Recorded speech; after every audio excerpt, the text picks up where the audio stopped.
Hello, welcome to March video chat with fans. Uh, Unlike last time where I had about 9 announcements or something, really this time I only have one, which is more videos. March is going to be videos. I'm just going to. I almost had one before this chat done, but didn't quite get there.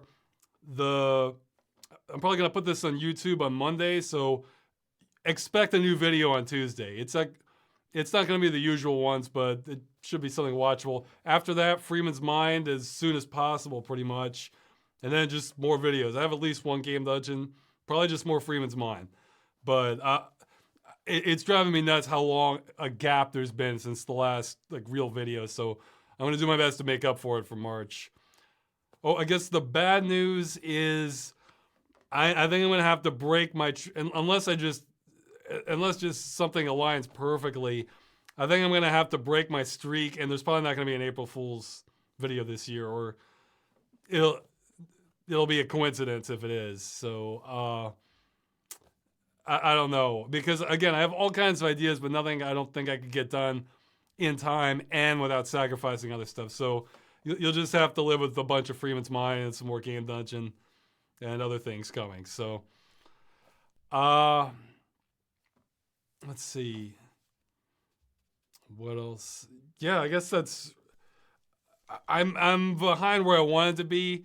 I've practically lost an entire week of being able to work on things from the past 2 weeks, not consecutively, but spread out. It's mostly related to me staying in the country. I can give details about that. I'll see what the chat wants if you want. It's kind of boring, really, but at the same time, the bureaucracy commands respect. So guess I'll get started on questions. Wait for the. Yeah, if the chat wants to hear about bureaucracy, I can keep going on that. I'll start on the voted questions. Also, I have been. I'm. This is another one of those times where I haven't had a whole lot of sleep, so my mental acuity may drop off quite rapidly at some points. We'll find out. I tend to have more energy when I'm talking to people's, but that doesn't necessarily help my thought processes. Okay, somebody's saying give details. Okay, well, briefly, this reminds me of sort of running out of memory on a computer program. The, Essentially, there must be like 10 times the normal amount of people or more applying at the immigration office here than usual, and nothing else has changed. There's no additional people, there's no new procedures or anything. So short version, I got a notice saying, first off, I normally try to submit my my papers at the office. This time it was so completely full, I couldn't, essentially. You're supposed to schedule it online, that was all full. So, but there was a reserve office you could submit it to. They give you a stamp, and then that was it. 2 months later, I receive a notice saying they need to fingerprint me, even though they already have my fingerprints from 3 years ago. The joke I kept making is I guess they think I'm like, Kevin Spacey in Seven, where just kind of cauterize them off or something, just to make sure. But and I need to submit these within 7 days. And then I was like, okay, so within receiving the letter. So you're supposed to do it online. It's completely booked for the next 7 days. So then you're supposed to go in and wait longer, where they give tickets. Well, we go there, I don't know, like 15 minutes after they open. Tickets are gone. So the next thing you're supposed to do is go see this other secretary to get you in another queue. And the secretary says, it's like, oh, well, we can't do it today. It's Tuesday. With the hours a little different. Have to come back tomorrow. So fine, I do the exact same thing. Tickets are gone. Go wait in line to go see this other secretary. And they say, well, we can't do it. You're going to have to come back on Monday. It's like, well, that's too late because I have to do this within 7 days. And so she says, well, we would put you on the reserve list, but that's all full too. So her advice was basically to wait until the office closed and then try to flag down a clerk if they haven't left, which I managed to do barely. And then and then she finally, again, it was barely able to get it. She finally wrote down something on a piece of paper saying to come back the next day, but only to her. It won't work anywhere else. And then I finally got my fingerprints submitted, but now there's more paperwork they need, which may mean I have to go visit the U.S. Embassy, which is not in the city I'm in. So I may lose a couple days this month, but I don't think it'll be as bad as the other month. So we'll find out. But the good news is, me being married, they can't throw me out. However, by following the procedure and submitting everything the way I'm supposed to, that may mean I could end up being an illegal alien temporarily, which I do not want to go down that route. So I'm doing everything I can. No, this is for Poland. I am a U.S. citizen. Somebody's asking in the chat. But yeah, it's apparently the law has changed. I think it used to be much easier if you're already married, but maybe not now. So, okay. So yeah, I'll go through the questions. Okay. Okay, should we do it by best or top? Here, we'll try top this time. Okay, well, it's the same first question.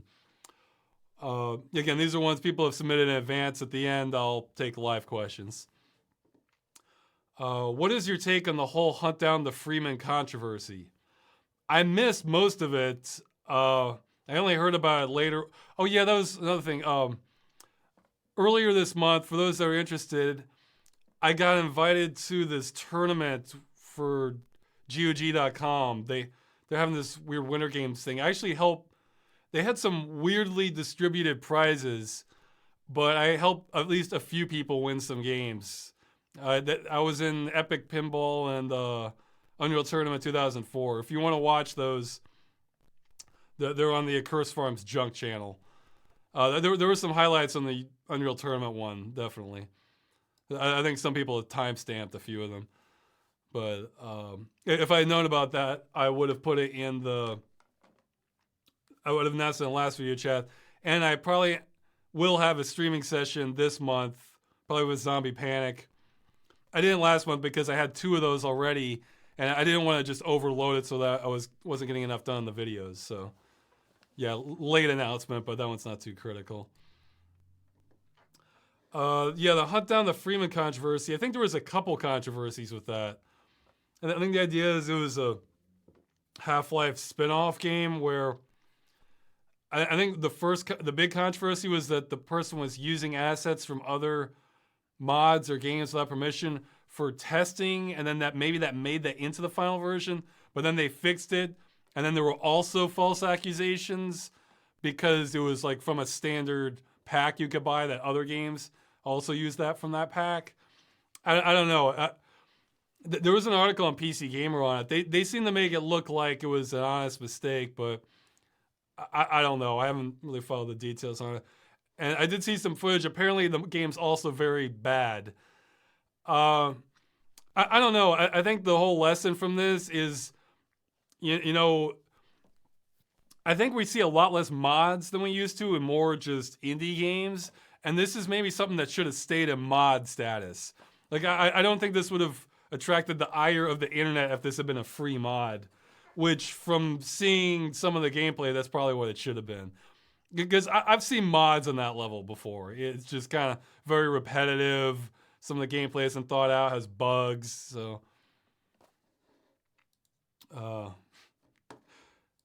I'm ironing out some bugs on the next Freeman's Mind, actually. So they're minor ones. Like there's one where like the order of the texture from barnacles appears through like an explosion or fog, so it just looks wrong. And another one, there's a part where, like, I'm in a canal, you know, no daylight anywhere, and when you come through the surface of the water, you can see like a flare from the sun or a glow from that. I think I'm gonna be able to fix it. It's a real minor thing that I would just leave it in there if I couldn't fix it, but I think I'll be able to fix these. Oh yeah, and the next Freeman's Mine will have. It's gonna be a little bit longer one. I was debating where to cut it, but I figured since it's been so long since the last one, I better give you a longer one. And it has a nice little surprise in the next one. So, okay, next question. If you could eat the meat, burger, steak, or something of any mythical creature, which one would you choose? Well, the thing is about a creature you've never eaten before. It can kind of you don't know what you're getting. I mean, it could be anything. It could be terrible. It could be great. So with that in mind, I think I might play it safe and go with a roc, ROC. It's basically this giant bird. I think it's from Arabian Nights or something like that. And because the odds of me eating a random bird and liking it are going to be higher, I think, than like a random mammal, something like that. Now, although with reptiles, I have no idea because I have eaten alligator before, but it's been so long, I don't remember how it tasted. It wasn't terrible. Like, I would have remembered if I didn't like it. So either it was okay or I liked it. So maybe some sort of lizard, something like a dragon or something, that might work. But, just, I mean, I don't really care for duck, but, I like chicken, turkey. I've had quail before. Last year or the year before I had goose for the first time. It tasted a lot like turkey. So yeah, I think my odds would be better with roc, I think. So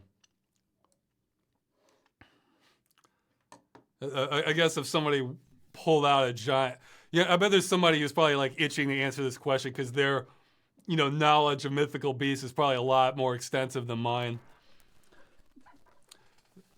The what? I want to say there's like a giant bird in Mysterious Island, but that's not really mythical. I think that was 1800s or something that was written, so probably not old enough there. What are your actual thoughts on string theory? Is Freeman's hatred of it just something you made up for the character, or do you genuinely despise it?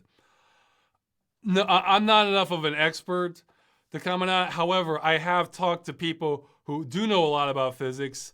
And the thing about string theory is that it's maybe trying to explain more than it can, and it lacks evidence. And at least at one point in time, may still be the case. Apparently, it's almost dogmatic in the physics field, my understanding. So, like, if you wanted to apply for a grant or something for research, like, you better fall in line with string theory as opposed to looking at other possibilities. See, my understanding is us trying to get a universal theory that just explains everything. It's like a lot have problems, so it's almost like you're getting away from science to try to explain everything. Whereas if you can explain certain phenomena or physics, and just try to break them down in different parts, you'll do better. And I think that I was just sort of going with, if heavy-duty physics people are saying it's dogmatic and a problem in the field, it'd be good. It would be a nice touch if Freeman knows about that too, because I try periodically to kind of bring back some of his physics cred when I can. Let's see. Yeah, somebody in the chat is an engineering student saying string theory is just a mess. I mean, I guess it's lacking a lot of evidence. I mean, see, that's what science is, evidence. And for theoretical physics, you can try to come up with theories that match it, but if you're really bending how things work, then it's like, are we getting into fiction? Or, like psychology can be a good example of that. There's some absolutely scientific experiments you can do with psychology that you can test groups, look for results, have repeatable things. But then there's other stuff that's very touchy-feely, and it's hesitant if you really even want to call it science. So it's a spectrum there. Normally, physics pretty hard science, but I guess once you get into subatomic particles and try and explain how everything in the universe works, then it can get a little fuzzier. So let's see. Oh, okay. Somebody's answering questions for somebody else in the chat. All right. Let's see. Ross, the art of the games indicates that Freeman keeps his glasses throughout the series. Given your willingness to disregard Valve's edicts regarding doing a pull-up, has Freeman lost his glasses after everything he's been through, or have they somehow stayed on? No, in fact, I actually have a comment related to that in a future episode, not the next one. I may even do something with that in the next one, but it depends. I would do more like, him going in water, coming out, having droplets, except that would be just too much effects work. See, the thing is, the glasses thing, that's sort of, it's a lot of extra work to show that, and it's the sort of thing you can maybe not you can kind of forget about. And it's kind of a technical limitation that you just kind of have to suspend the disbelief enough, a little bit, to kind of make life easier for the developers and maybe less annoying for the players. But, a pull-up, how many times have you run into that in Half-Life or any game, like old ones, Doom, where if you could just hoist yourself up a little bit, it would save you so much trouble. It is staring at you in the face. Like, and so when it's something like that, I try to break the mold when I can and just go with what a real person would do. I'm not trying to cover every last little thing, and again, just kind of look the other way for some things. But when it's just coming right at me, then why not? Especially if I can kind of fiddle with it to go around it. So, yeah, I mean, you kind of I'm kind of using my discretion as to what I'm respecting and what I'm not. And some things it would just be too much work not to, so I kind of have to go along the path of the game. But okay, next question. How well do you handle pain? I'd say a little bit above average. I can handle physical pain better than mental pain, I think. If it's something like really is demoralizing, it depends. Like, I have to see the light at the end of the tunnel somewhere, like along somewhere. Like, if I feel like there's no hope, that can be real bad. But I don't think I'm anything exceptional. I mean, I can tough through some stuff, but I'm not the ultimate soldier who will, resist all forms of torture or something. So, okay, yeah, I should probably avoid talking about too many of these. When my wife watches these, sometimes she doesn't like questions like this. So. If someone were to donate a large sum of money to the film, would they be eligible for a producer credit? I kind of feel like I have to say no just because I'm in too deep. I mean,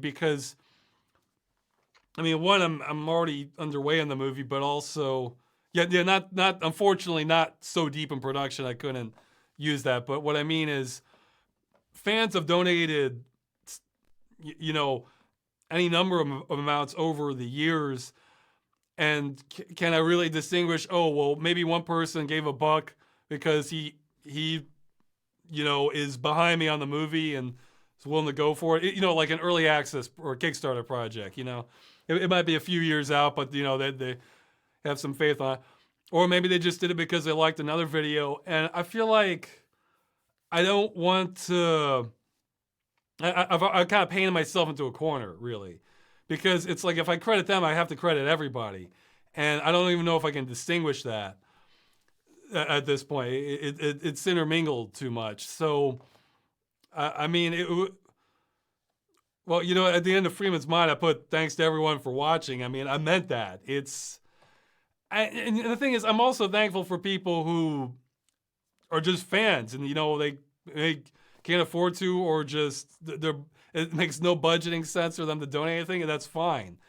So I don't know. I kind of don't want to single someone out too much for that. I mean, maybe like a future project, it could be something like that, but I don't know. again, I painted myself into a corner with that. So I don't think it would be fair to accept anything like. I mean, to accept it on those terms. You know, maybe if they wanted to donate a whole bunch of money for like some specially commissioned thing, maybe I could do that. But or again, future project. But so yeah, this probably isn't something I even need to worry about. So okay, so the first one, somebody's putting a list of metal ranging from like tune. Oh no, he's escalating from how calm the metal is to noise. We'll see that. That's actually not what I was talking about in the life in the Go to Hell episode. What I meant, I mean, you can have really intense stuff that has a tune and a beat. I mean, it's just awesome. I wasn't talking about like how intense it was, because what I was talking about, I mean, well, sort of. What I was talking about is how much does this sound like music versus how much is it just like it just drowns out things. Like you really are approaching noise, you know. So he might have been judging this a little bit differently. He has Black Sabbath at one end and Cannibal Corpse on the other. And then he has a question. In a previous chat, you mentioned Claude from GTA 3 was your favorite silent protagonist. Did Claude even have a name when GTA 3 came out? I almost don't want to call him Claude if it's retroactive. I just want to call him the GTA 3 guy. So what made you go with Freeman's Mind? What made you go with Freeman's Mind over a similar concept with Claude? Well, I already had a bit of a fan base from Civil Protection prior to that, so it was a natural transition to it. Plus, I mean, I forget if you can go first person. Okay, somebody say, oh, so it's kind of like Barney. He's in Half-Life. Somebody's saying he was called Claude in the GTA 3 game files. Because I don't think there's any mention of Barney by name at Half-Life, but in the game files it is. So, yeah, so it's that hazy territory. But yeah, well, I mean, part of it was the engine, really, because this, I don't know, the format sort of worked better from a first-person perspective. Plus, I already knew all these tweaks from doing Civil Protection that I could bring to the table with Half-Life, and it was a natural transition for the audience. Plus, Grand Theft Auto, it's so much more open. So, I don't know, like, I mean, I don't know, I might have been able to mod it to, like, get rid of the HUD or something, but, I mean, yeah, I guess if you follow the mission, just follow the missions, that could work. I don't know, it might... I don't know. It didn't grab me as immediately as for the format of Freeman's Mind as Half-Life did. Yeah, I guess that's that's another reason is people are only talking to you in cutscenes, pretty much, or maybe you get like I guess you get a couple phone conversations, and he is silent in there. You can see his face. Whereas in Freeman, you know, they're periodically saying things to you, like, and kind of leaving a little bit of gaps there to respond. So I think it's easier to blur.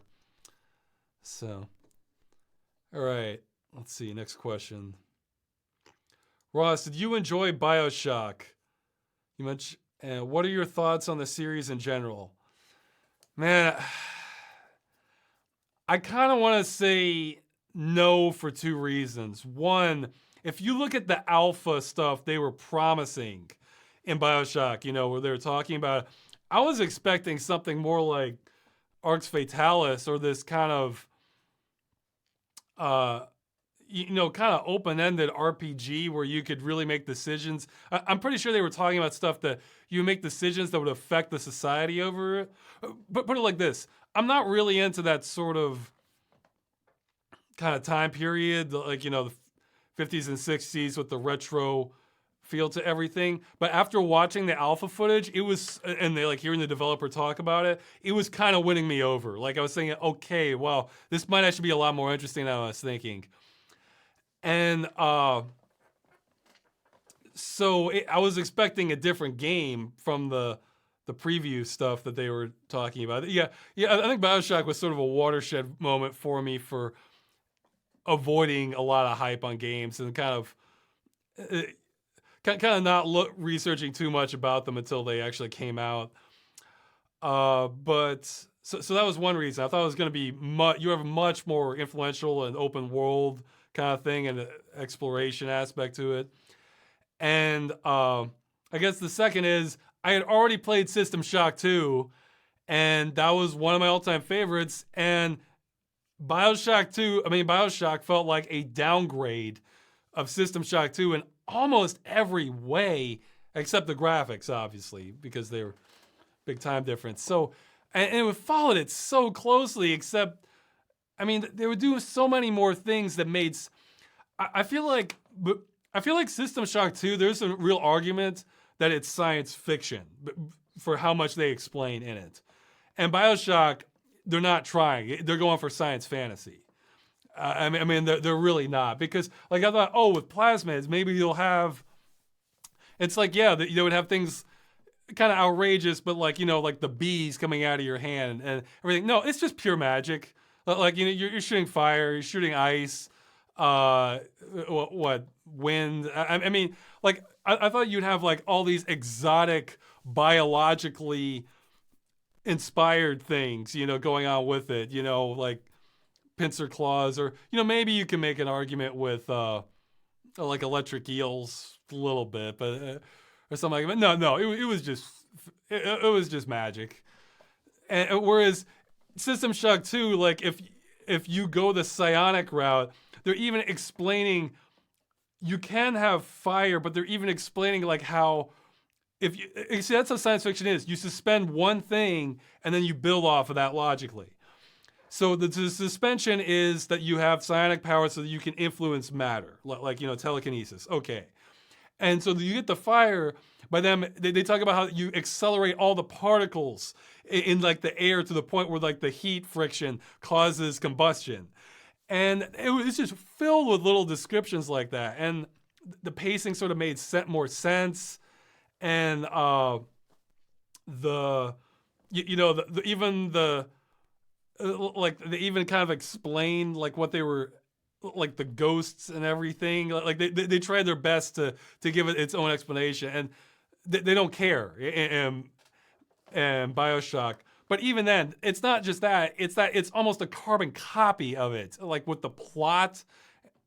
And just, there wasn't really surprises. I mean, it's like just following the same steps. And look, I don't have a problem with a copy of something if it's just sort of a remix of something like, an easy example would be if they make a new Castlevania game, like a side-scroller, and the plot is to go and stop Dracula, but it's kind of new maps and maybe some environments you haven't seen before, mix up the enemies. I'm going to be fine with that because my expectations are from the environments and the gameplay. So it works out. Whereas System Shock 2 and Bioshock, the story was a big focus. And if you're just you can't just copy the story, but everybody loved it. So, okay, so that's Bioshock. I skipped Bioshock 2 because, it left first one left such a bad impression on me coming from System Shock. Like the analogy I would make, okay, here's the perfect analogy. I think Jurassic Park is a great movie, a great book too. Like, I mean, it was directed by Spielberg, great acting, really follows the book pretty closely. It's just well done. It's a great movie. I thought Jurassic World, it just kind of felt kind of empty. Huge set records for how many sales. Like, I mean, it felt like a retread, but like I didn't connect as much with the characters. Like I didn't feel as concerned for them. I think some people have even done breakdowns of it. I feel like Bioshock is like Jurassic World and System Shock 2 is Jurassic Park. That's the best analogy I can make to it. But hey, it was a bestseller. I mean, not best.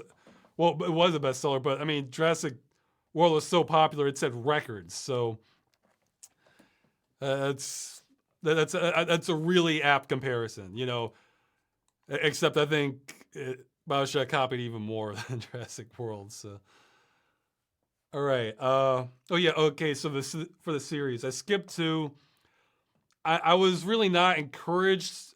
I ended up just watching a playthrough of Bioshock Infinite because I don't know, the gameplay was looking like it wasn't grabbing me, but I did go through the whole playthrough. I just kind of went through all the highlights and dialogue and everything, so I know the story. I appreciate that they were trying something different. Like, it was not copying System Shock 2 again. And to the best of my knowledge, wasn't copying previous games. I mean, they were sort of dabbling in everything. Like, have you ever seen the movie Ink? I think it kind of had parts like that, and like the butterfly effect. It was kind of more for movies, or maybe I don't know the original reference, but at least they were trying to do something different. However, it's like towards the end, it's like, let's just throw everything. Let's just throw everything. We're not going to worry about explaining anything really.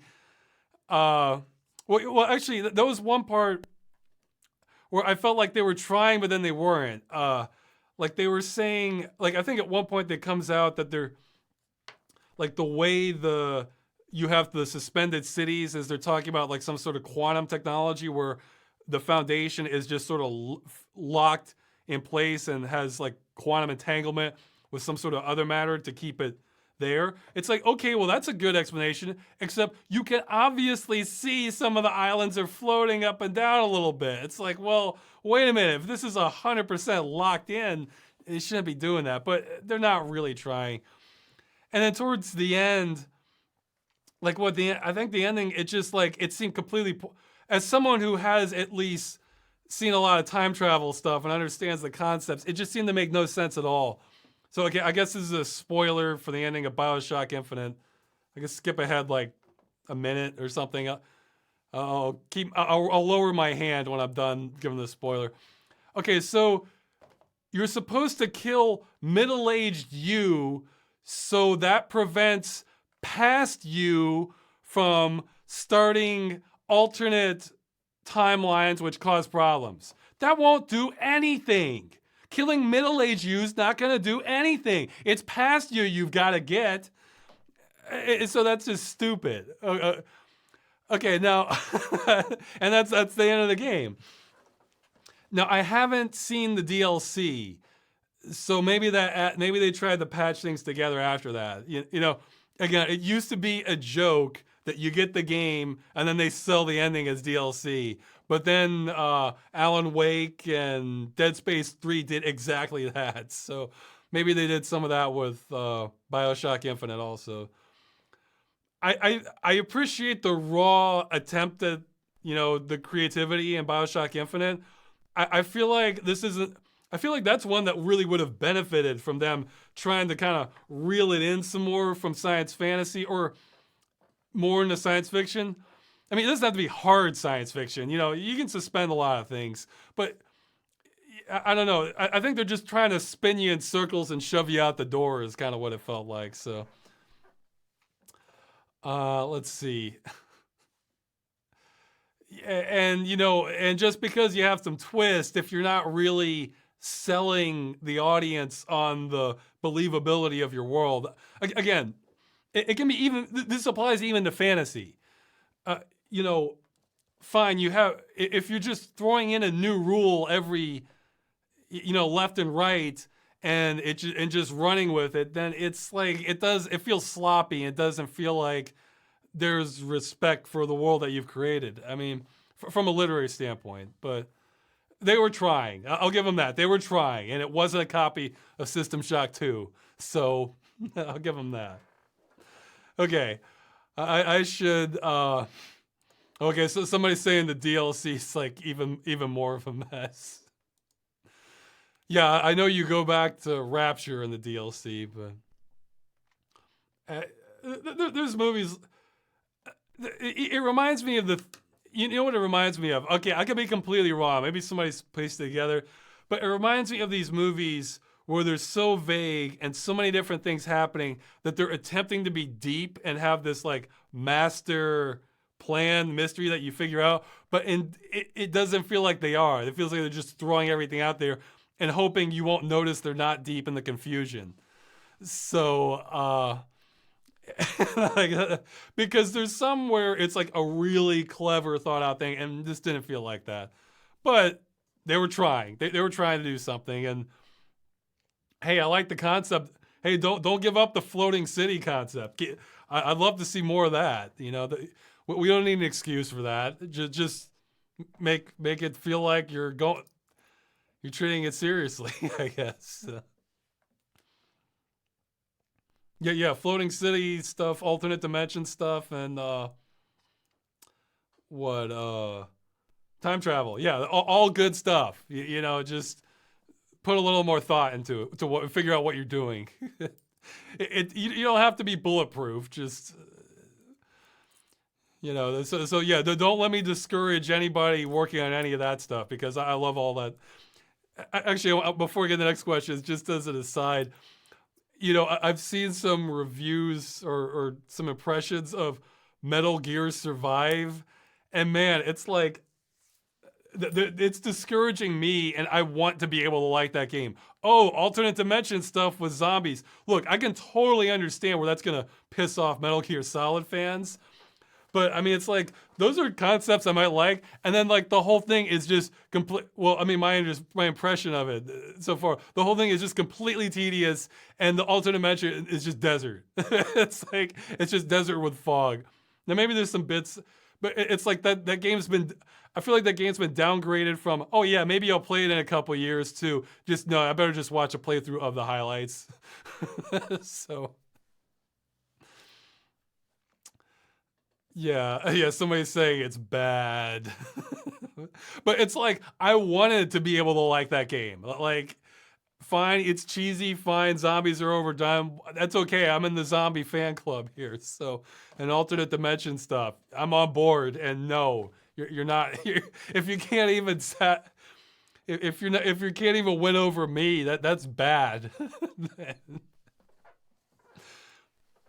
Because, you know, some games, I mean, it's different for different people. You want to go in liking because you like that theme, and if you can't even appeal to the people who are like already hoping you'll do well, then it's not good.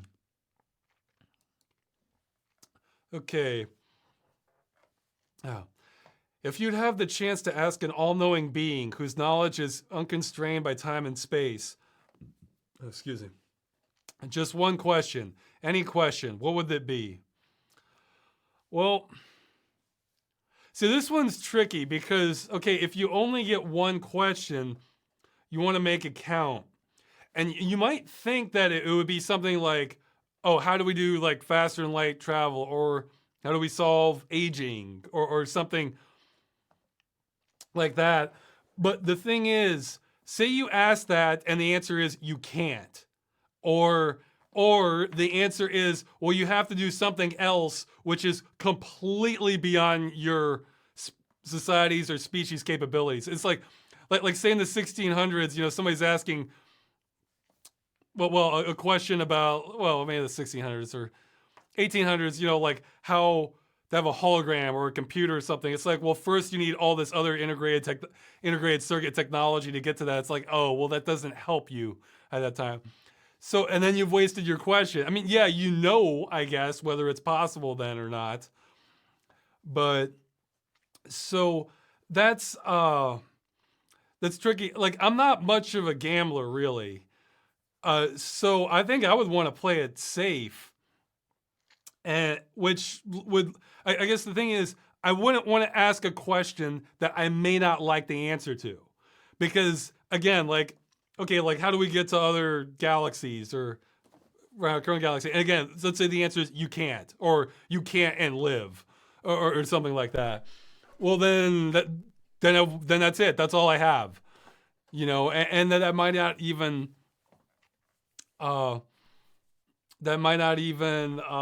be able to transmit it to the rest of society. May not even believe me because you know. So I think, okay, and this might be pretty disappointing. I think I'd go for something pretty petty then. That I'm gonna be.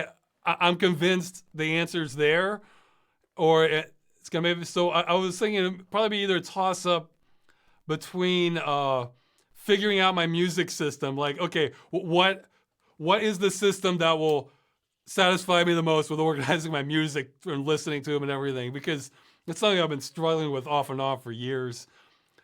And so I'm pretty sure they could come up with a good answer for that. Because I mean, we've done it. We've done it already with some genres. Just I have all this music that's not covered under that, or just what's the lottery number going to be like on this date or something.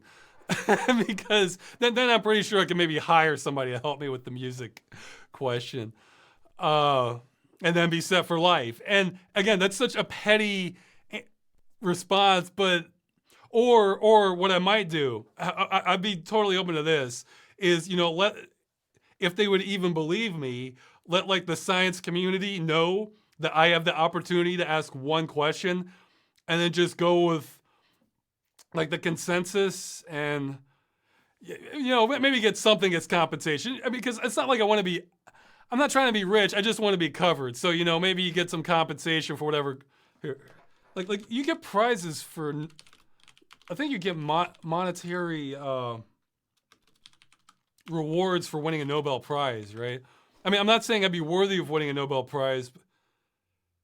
Yeah, okay. In 2009, the award was okay, it was $1.4 million. So yeah. The point is, if they can pony up enough to award somebody who's vastly contributed to science, and then they can pony up enough for the question, and then the science community can argue it out as to what is the best question to ask the being. So I think I would go with that. Yeah, yeah, because I think the risk is too high asking the question. I mean, here, let me check the chat. Maybe somebody else has some other good questions. Yeah, see, somebody's saying like, how does the end times look from other entities' perspectives? I mean, yeah, that's a very intellectually stimulating question, but it's I don't know when the I mean, this is a real knowledge is power kind of situation here.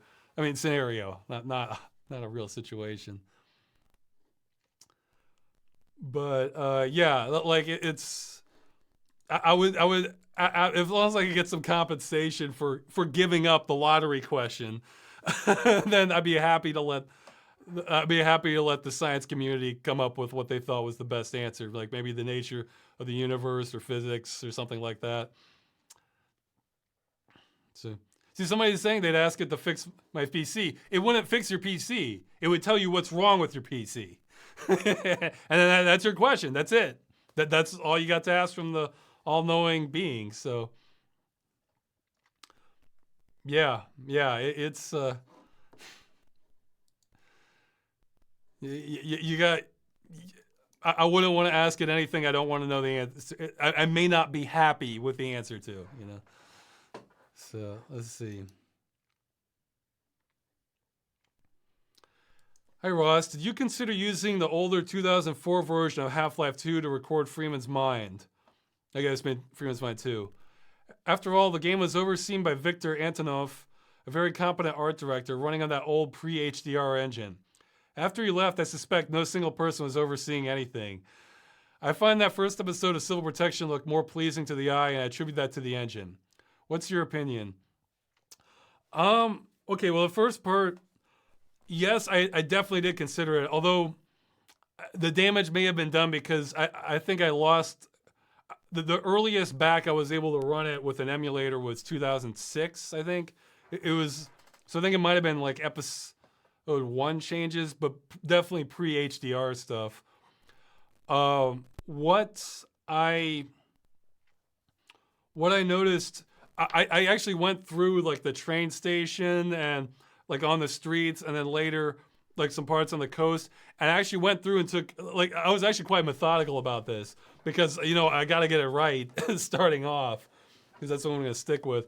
I took the Half-Life 2 update, I took the modern Half-Life 2, and I took the 2006 version, and I took screenshots of the same areas, and then I went through and like kind of flipped through them to see which gave the best impression. And I actually found the modern one.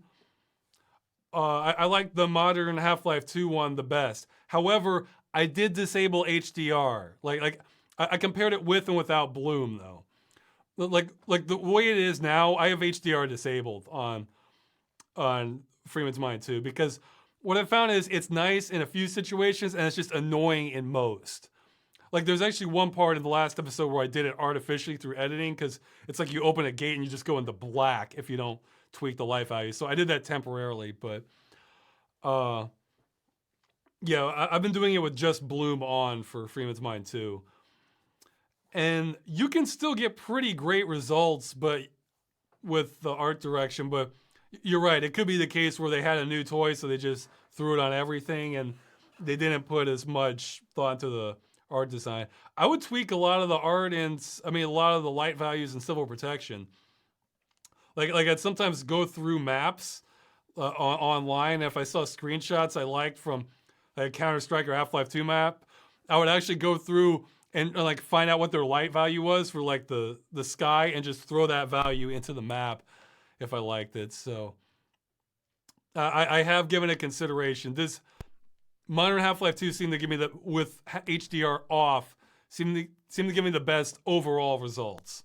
Like I'm sure if you changed it from level to level, you could maybe get better impact. But yeah, the old one, the original one felt a little dark in areas, and Half-Life 2 update felt a little more believable, but also like the shadows kind of changed the tone of everything. So it might have been a little bit more realistic, but less pleasant to look at. And especially once you get to Return to City 17, the Half-Life 2 update version added this sort of green fog, or this, no, it was a green tint. Colored fog is okay. There's a big difference between colored lighting and just tinting the whole screen. I always hate tinting the whole screen.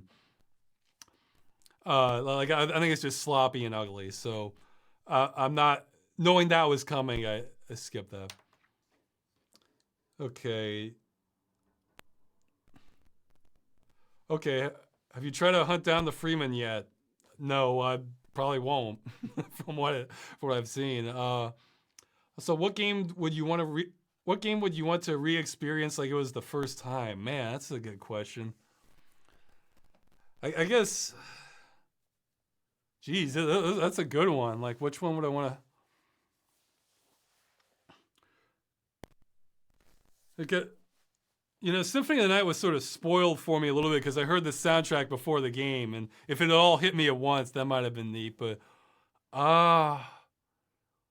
and again, we're assuming today, so this would have to be something I think that would hold up today. It's like because there's other games that have come off that have been inspired by other games, or maybe part of the initial impact was the graphics, and that particular aspect doesn't hold up now.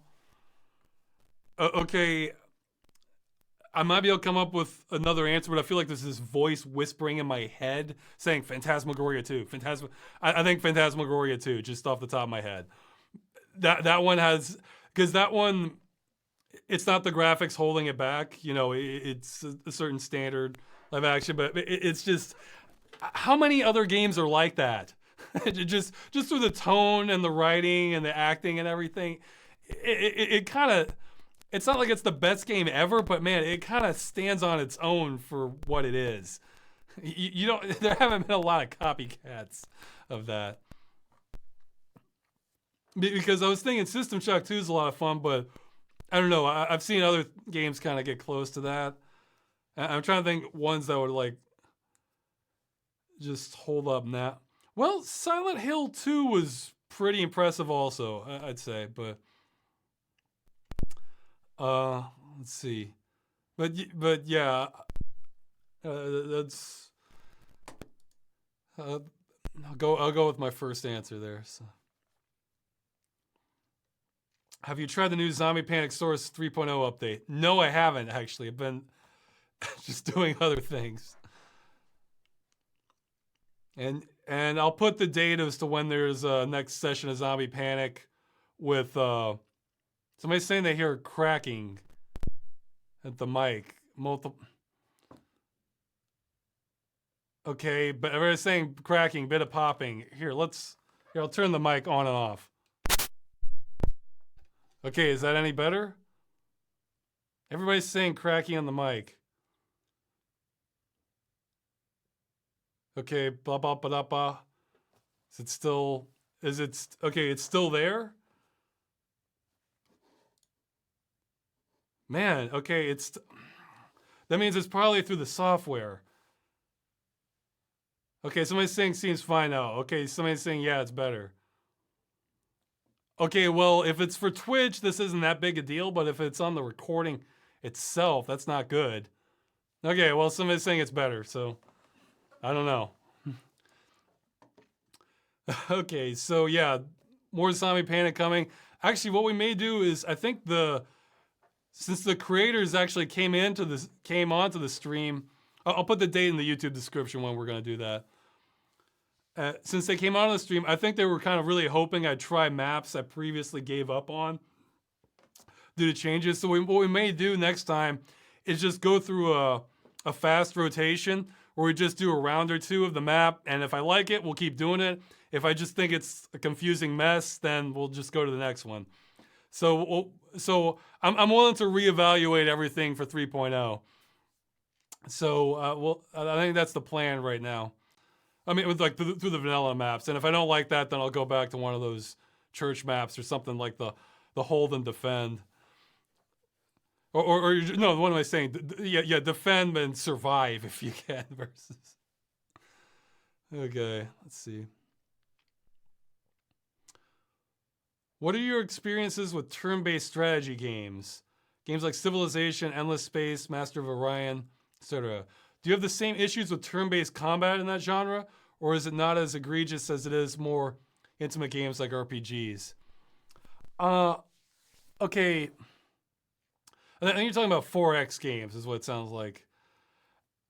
I mean, if it's just turn-based strategy, I think I kind of have a similar feel to it. Like, I may really like the theme, but there's, okay, like one that's coming to mind that I played some of, I didn't get too far into it, was it like Divinity Dragon Commander or something like that, where part of it is like real-time kind of action, and then in between you have all the turn-based and the planning stuff. And I actually did like that. Like I sort of like the contrast where, you have your real action and everything, and then you have sort of like a cooldown from your main action. So it doesn't take up too much of your time. It's just like, okay, you plan the next turn or two and then go back to it. So I didn't mind that much. However, I have a different problem with 4X games. It's that those are like the biggest barriers to entry for me, because I may be really interested in them and want to do stuff, but it's like I have to learn so much on them that see, there's this threshold when I'm playing a game where the game starts to feel like learning an actual skill or like doing work. And whenever I hit that, my brain starts saying, Ross, what are you doing? Why don't you work on something real? Like a video or some project or something you've been always wanting to do that, has long-term benefits. And it just snaps me out of that. And so those types of games, I'm still interested in them, but they just keep making their way to the bottom of the list of games like, yeah, I'll come back. I'll try and come back to this later, So, and that's where I stopped on Dragon Commander. I think I didn't really make it much past the first turn or two. Like, I made it through the action sequence, but then not the other stuff. And I think that one's one of the lighter ones for the things you have to learn. I'm actually curious, maybe I'll ask the audience, what is the most accessible 4X game? Like, not the best necessarily, but it's like if you can't hack this one, then you have problems. I've played one. Okay, I played one that I liked. I really liked the theme of it. It was a web game, actually. Rebuild. It's this sort of zombie survival city planning game. It's like, yeah, Rebuild and Rebuild 2. I think they have a third one. Like everybody's saying Civilization 5. Well, see, Civilization 5 is a different thing where I, I'm I tend to gravitate more towards like fantasy or science fiction stuff.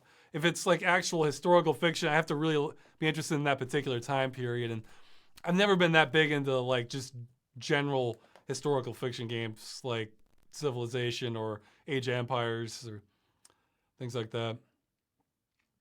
But yeah, I did like Rebuild.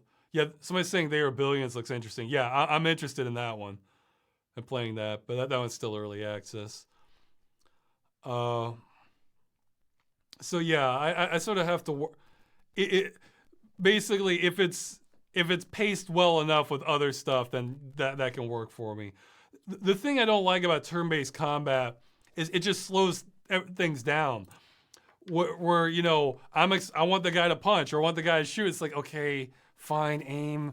Okay, wait, align fire. Okay, he missed. Now I gotta wait for the enemy. It's like, come on, let's go. Whereas if it's like this overarching strategy thing, then it's like the game's waiting on you, not the other way around. And if it's contrasted with something that has a little more action, then that's a good balance for me. That if I can just get past all the rules that I need to learn. Well, actually, I'm with that right now. I got a free copy from a friend, Total War Warhammer, and that's what I'm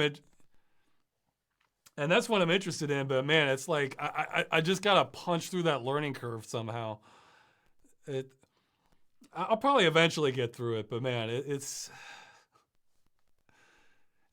like if you need an hour to learn something or more and to really get the grasp of it, that's such a wall for me. Well, hey, it's like the Captain Zap episode, hookability.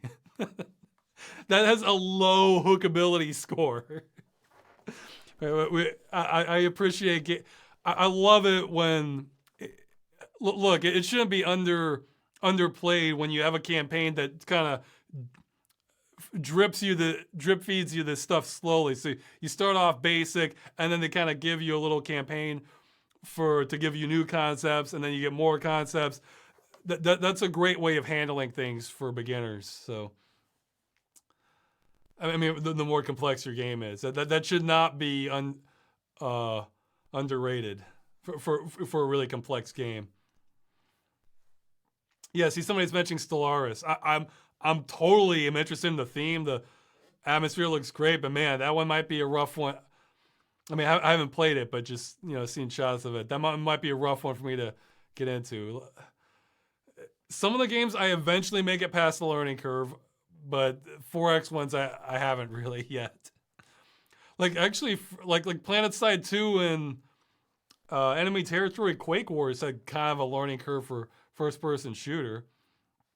So yeah, I need them to like really keep it basic. Yeah, I think in Total War Warhammer they just throw you this glossary almost, and just like, all right, there you go, there's your help, and that wasn't how I prefer to do it. Another one like that is Anno 2070, I think. That's another one I want to play. I like the theme, kind of near future sci-fi sort of thing, but it's right on that cusp of what it's sort of a wall for me. I made it a couple levels in, but then it's just a barrier to punch through for me. Like the interest is there, but man, it's like I have to fight my instincts almost a little bit, because like say if I'm learning more of the Unreal Engine, I'm just gonna keep at it like I'm studying, because that's a useful skill for me. I'm gonna be able to do a whole lot with that. Whereas for the game, all you're gonna be able to do is learn that game. So there's a lot of competition, I guess, for games. If you were a supervillain, James Bond villain, what animal would you try to feed the hero to? Well, I mean, alligators aren't a bad bet, but they're kind of slow, and the alligators might feel lazy. That's a real Oh, piranha. Like if you just want the job done, piranha. Just have a tank there swim. I mean, you're expecting the James Bond to get out of it. Well, he's gonna have to not stay in the water for very long. He's gonna have to have some gadget that lets him float on water, pretty much, or electrify the whole tank or something. Yeah, I mean, like if you want the job done, that's what's gonna do it. Because, like, I would not want to mess around. James Bond is not gonna have time to screw around if it's if I'm just dropping him into a like yeah. I think okay, if I'm the villain, I think what I'd have to do is like have one of those dunk tanks like at the fair, and then if it goes so so I think that's how it would have to play out. Like like either me or my henchmen's just throwing baseballs and like maybe missing intentionally, and just like having some taunts while like we're having a conversation like this. And but if I hit the target, that's it. He goes in the piranha tank. So he would probably break out just as like I hit the target. That would be the time I give him to kind of get out of there. I think so. Audio is popping again. I'll turn the mic off, turn it on again.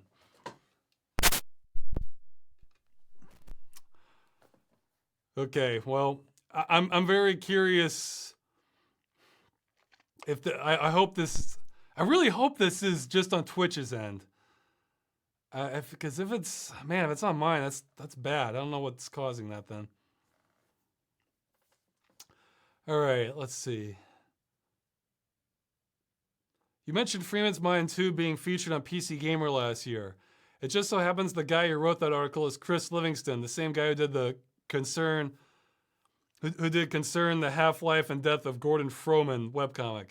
Have you ever read that comic? Yes, I have, and I didn't realize it was the same person, actually. That's great. Actually, I have his contact info since that happened now, which is, yeah, he put the article out before, he didn't contact me at all about it. He just threw it up there. But I have his contact info. So if I ever do something like on a newsworthy, the only two things I can think of is if I make real progress on the Dead Games front, I'm like trying to reverse that, or maybe the movie. Maybe I can try to do some, what's the word?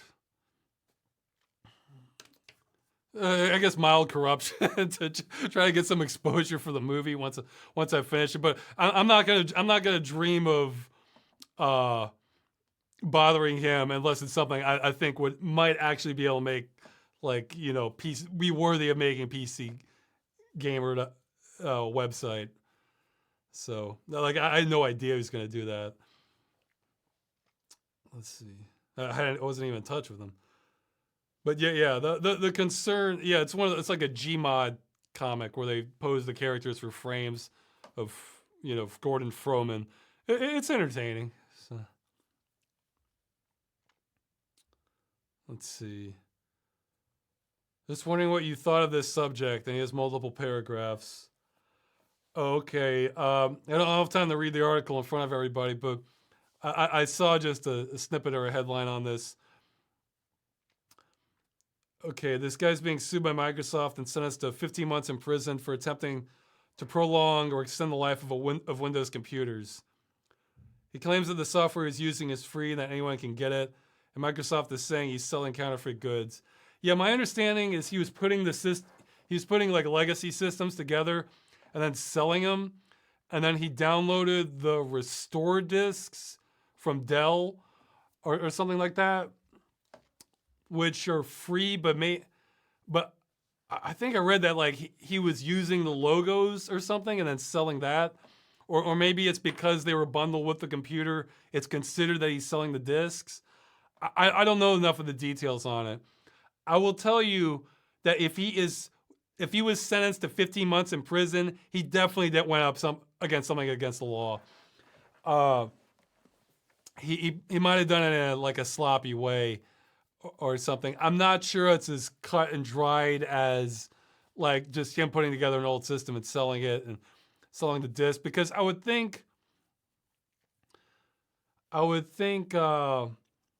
you could just sell the computer and offer the recovery, the burned recovery disk for free with every purchase, or something, and that might cover it. I don't know. I think there was like some legitimate copyright infringement, like with like the use of their logos or something like that. I don't know. I'm afraid I don't know enough about that. Yeah, and the person posting something in the on chat here. Next video is on that. Let's see. But yeah, it's not as clear cut as what it's looking at. And if he got prison time, I am when I say I don't care about about like the legal aspect when it like runs against it for abandonware. Look, you're not gonna get prison time for abandonware, all right? Like, I mean, maybe if you were if you were selling copies of it, yes, you might. See, I'm not against. See, I'm not like anti like company rights or anything. I'm about, can you play the game? If the answer is no, then go finding ways around that are technically illegal in some countries. I think it's all right, and you're not going to get jail time for that. But if you're trying to profit off of someone else's work that they've left fall by the wayside, yeah, you're asking for trouble. And I think he probably did something in such a way that that's what happened. It's not the fact that he was trying to sell old computers, I'm pretty sure. I mean, that's perfectly legal. And I would think you could give the recovery disk away. If you can download them online, I think you can give them away for free. I mean, I don't know.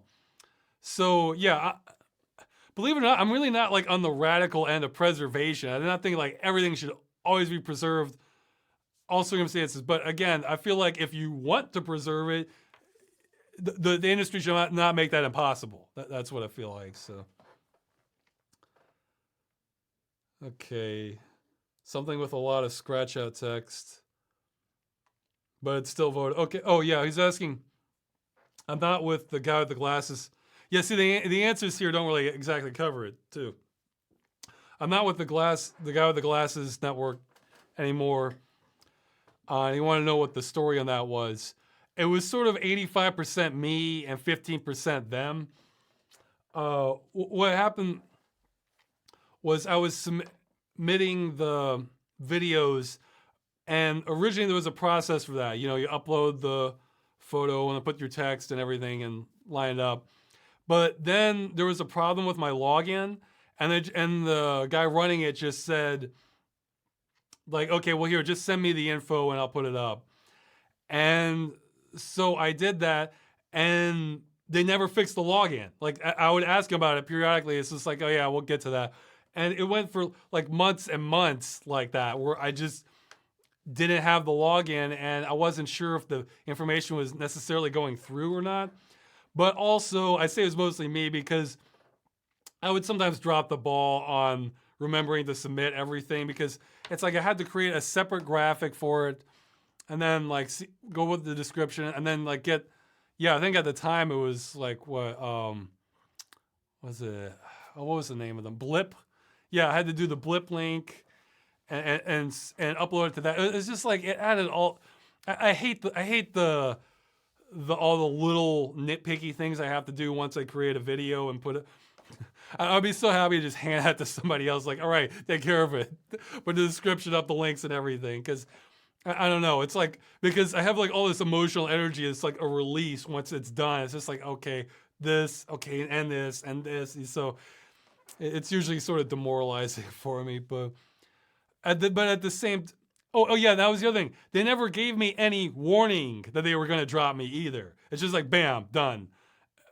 And so it's like, I think they could have given me a warning about that, but and they never fixed my login, so I wasn't able to be in the loop for necessarily everything that was going on either. Like I couldn't see the announcements.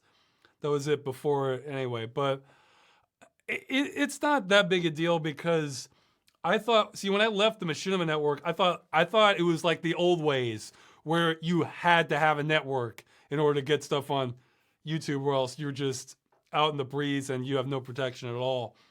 and it's not the case anymore. Like, you basically have the same protections on a, or at least before their latest demonetization thing, uh, you have about the same protections on a multiple channel network that you do on your own.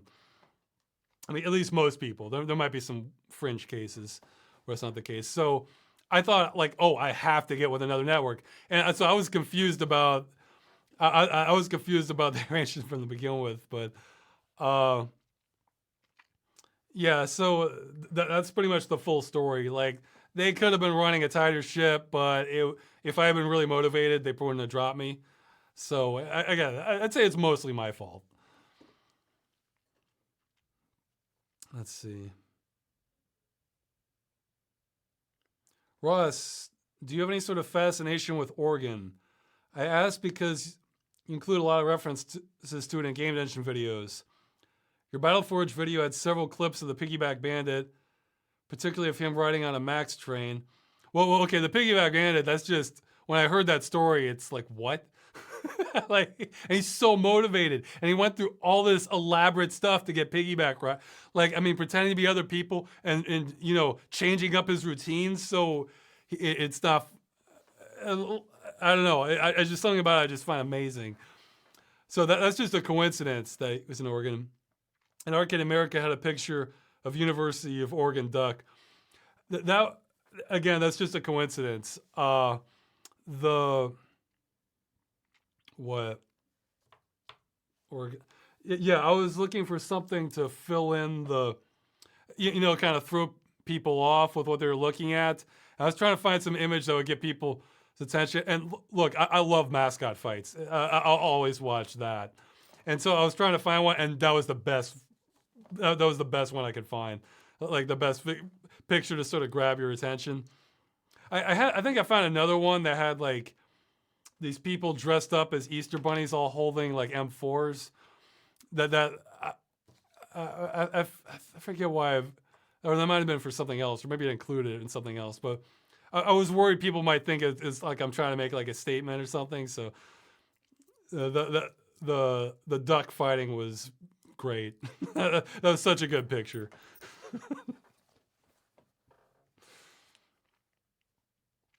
What are some YouTube channels you like to watch right now? I have not been watching much lately.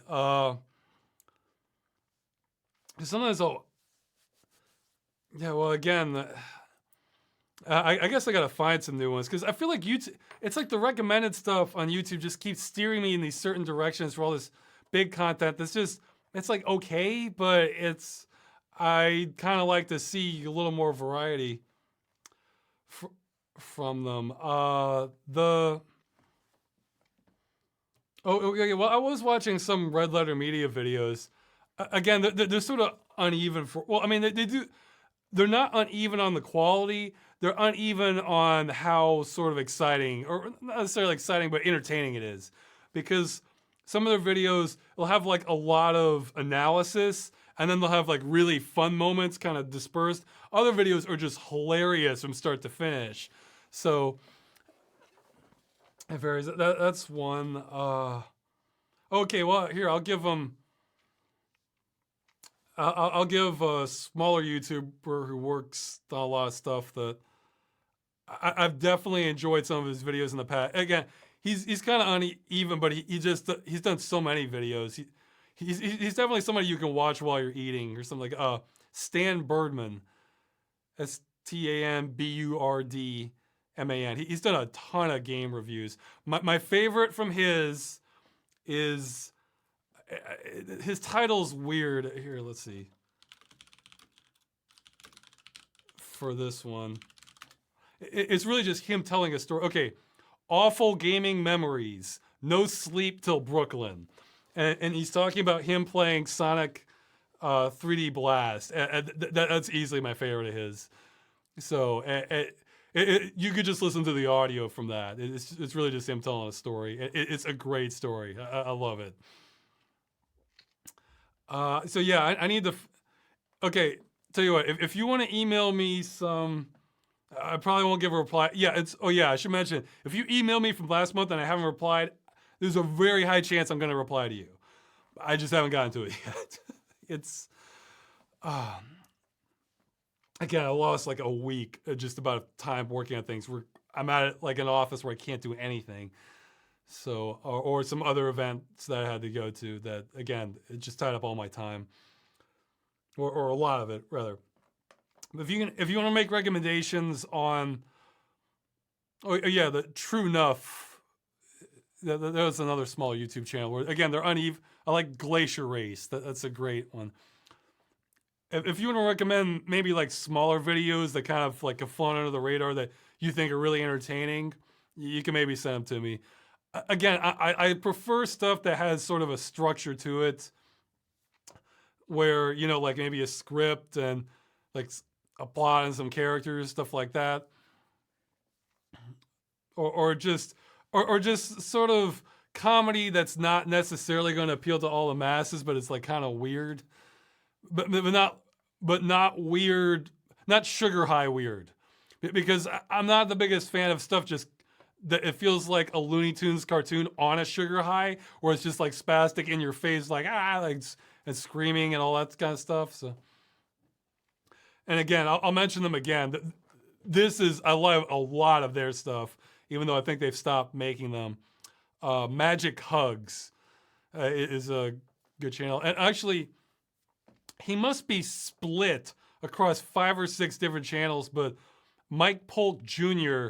makes a lot of really funny videos. He's done a lot of sports videos, which I don't really care about the sports, but his delivery is so funny that they're just really entertaining to watch. His most famous video, a lot of people have seen, is Cleveland tourism video. But he also did this web series, I think it's Man in a Box. But he also did these other just really fun. Oh man, this is one of the best cases of character assassination satire I've seen.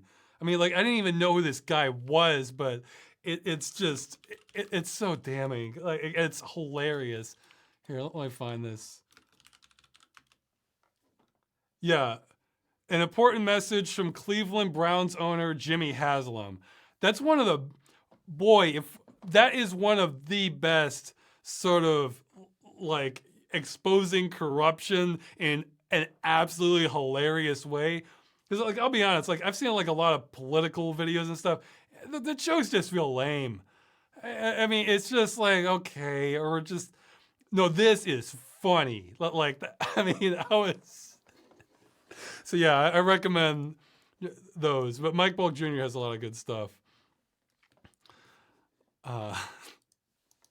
Okay, let's see. But yeah, you can recommend some individual. Oh yeah, and if you're recommending me channels, maybe give me an example of like one of their best. Like so if I'm not sold on that one, I may not like the rest of the channel. I think it's good. So you can recommend like one to start with, but especially channels that maybe haven't gotten a lot of views.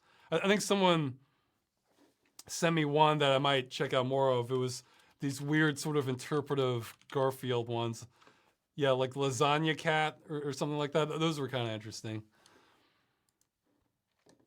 Okay. What was your best year ever? I don't know, man. It's like, well, okay, I guess. It's like I'll have really stressful events the same years I have sometimes have really good things happen. Well, I don't know. I guess so far, because I don't know. I remember there being a lot of stress that year too. Let's see. I think I finally finished the tunnel. I mean, the civil protection that had been hanging over me for years. Yeah, I think I finished that. Yeah, 2011, and that's also when I came to Poland, which I'm with my now wife. So it was Polish. So that's probably the best so far. But I really have the feeling like it's still ahead of me. Like there's so many, between getting my music sorted, deeper into VR and making the movie, there's some real highs I'm hoping to achieve. So.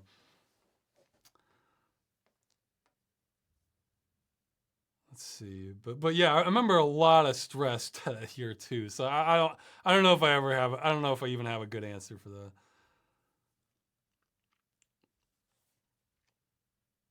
Ross, what is your favorite candy bar? Snickers, Twix, etc. Try not to eat too many now, but like I don't know if I ever got into candy bars. Like I would, because I mean they would be like, okay, yeah, I'm seeing a assortment of them. I get, see, they're not okay. Well, I sort of like Crunch, and I would like Reese's Cups, but okay, I think that's the first indicator we just had sort of a junk question. Like, does it really matter? I mean, okay, so now I'm just gonna pick and choose for the remaining, even though we have high points. The fact that that question got through, now all questions are suspect. Okay, yeah, I've been going a while too. Seems like a fly this time. Let's see. What is your favorite soundtrack from any medium, games or movie? Once you get into favorites, it's so hard. Well, some of my favorites were in the Tyrion episode. Symphony of the Castlevania Symphony of the Night and Unreal both have really amazing soundtracks. And the thing is, there's lots of games with good soundtracks. I mean, like the old Sonic games have some real good ones. Or actually, I still need to hear the one for what is it, Crypt of the Necrodancer or something. But the thing is, though, I guess like the best soundtrack would have a lot. Like you want almost every track to be great, and then even among that, you have ones that just it's some of the best you've ever heard, and that's how I feel about Castlevania Symphony of the Night and Unreal. Like almost every track is just great. I mean, not every single one. Like the boss music and Symphony of the Night, I can skip that. I mean, it's fitting, but it's nothing that special. But every other one is just fantastic, and it just kind of leaves me stunned with how good it is. So I'm trying to think of others like that meet that requirement, where not only does it have some tracks that are some of the best you've ever heard, but the rest are just solid. So actually, for movies, you know what? Have a good soundtrack. It just hit me. I liked almost every track, and it had Heavy Metal 2000. It had a nice little sampler of stuff. I liked a lot of the tracks on there. I mean, that's sort of cheating because you're taking existing music, but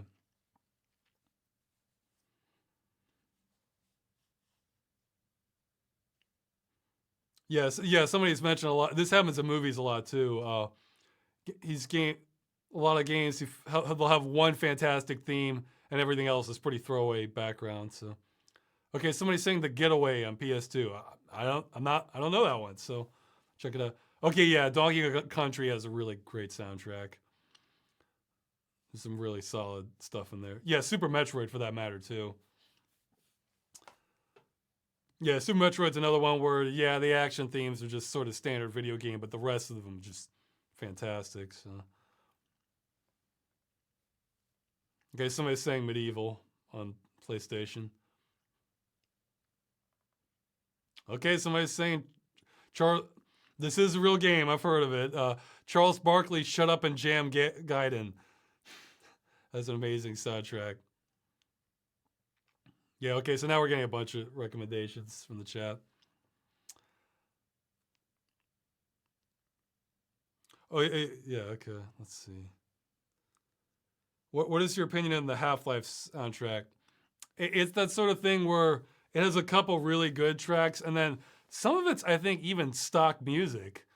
So, you can't really get top points for that. But, I mean, like, you have the nuclear missile jam, the credits music. There's a few pretty solid ones in there. Hard Technology Rock, I think was the name of one of them.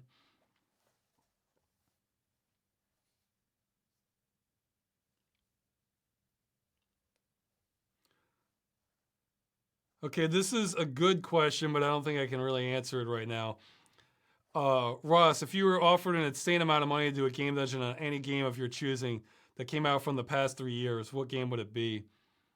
Problem is, I haven't played enough of these from the past 3 years to know which one's really the best material. If I just had to pick one, just like on the spot, hoping it's going to be a good game dungeon, I would Actually, you know what? I shouldn't tell you because it'll be a surprise. Sorry. it's a. If you feel disappointed, don't worry. I haven't played the game either. So, although I've referenced it in a previous game dungeon, I'll say that much. So that's enough of a hint. Let's see.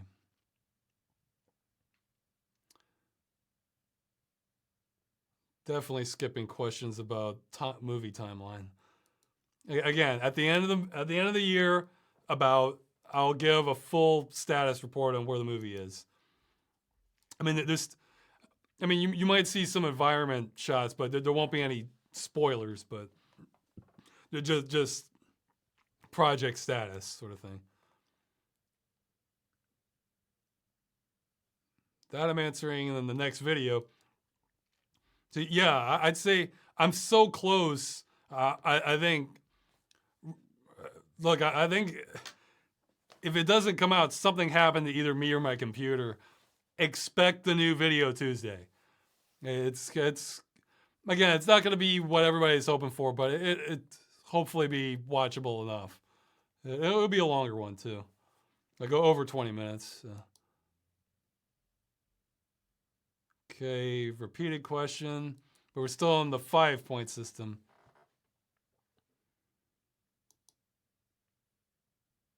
You mentioned in your videos that you like characters with personality, but didn't really explain what that is. What does this mean?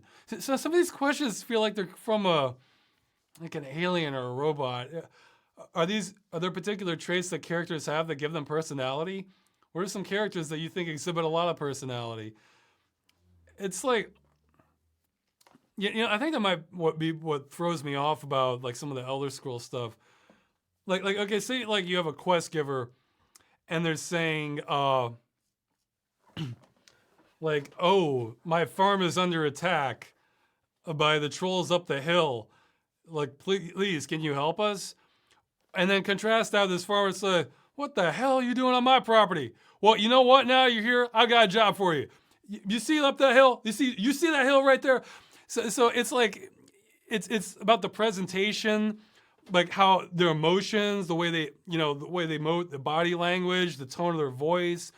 It can, and they don't have to be wildly dynamic characters, but those all give signs as to the personality.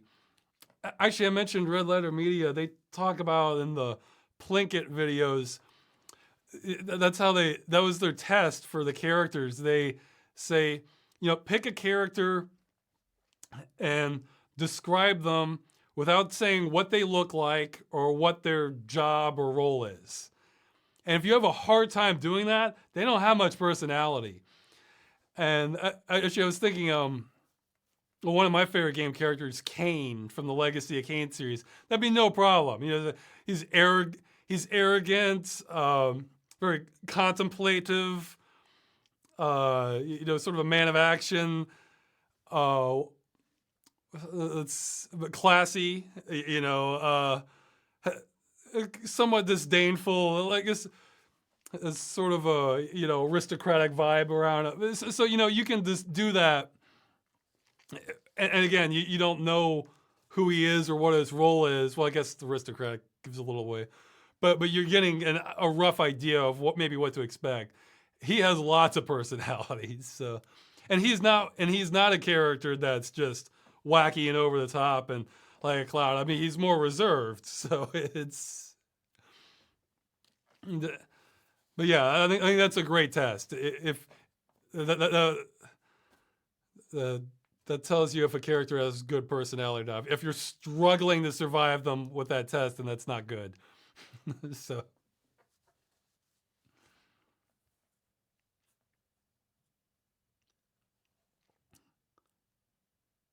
Okay, now we're getting to the point where I just stare at the screen because I have to choose which questions to skip.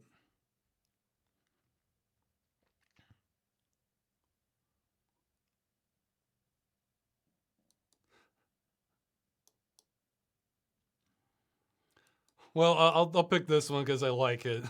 Hey Ross, this might be a bit of a personal question, but how the hell do you even have time to get out of the house between constant video work and life throwing trials at you left and right every 20 seconds? Well, I don't commute. That helps a lot. Though I kind of have to go to the grocery more frequently. I'm not even sure. It's like I alternate between sane pace versus berserk mode. It sort of goes back and forth. I don't really like it, but look, next game dungeon is probably going to touch on that topic. Maybe you'll get some insight from the next game dungeon. I don't know.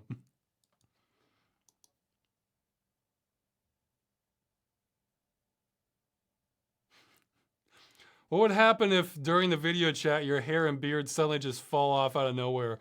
I'd be terrified because I probably received a lethal dose of radiation. So, let's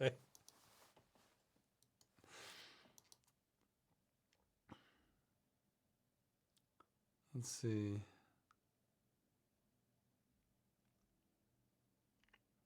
Did the floppy disk of BitBop 3 have the screensaver? Yes, it did. It's available. Just download that. It's such a cop out because it's just the company logo, really. You already see it in the intro, except it's its own standalone program.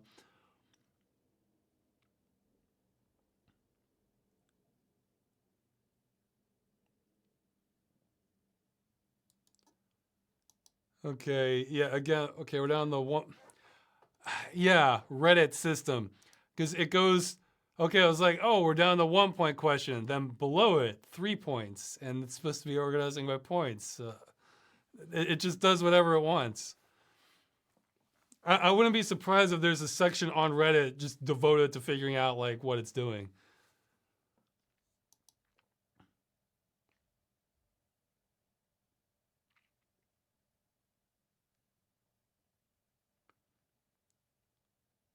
Okay, somebody thinks the internet's becoming exponentially more hostile as time goes on.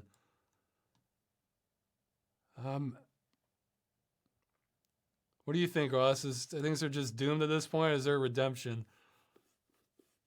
Oh well, okay. Somebody, okay. Well, I got to throw this out there.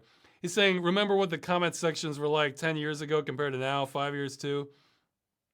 Look, I noticed this. I think it may not be as bad as you think, because I mean, on some topics I'm sure it is, but the like with I noticed that when Freeman's Mind started getting more popular, the quality in comments, like compared to like the older civil protections, just dropped dramatically.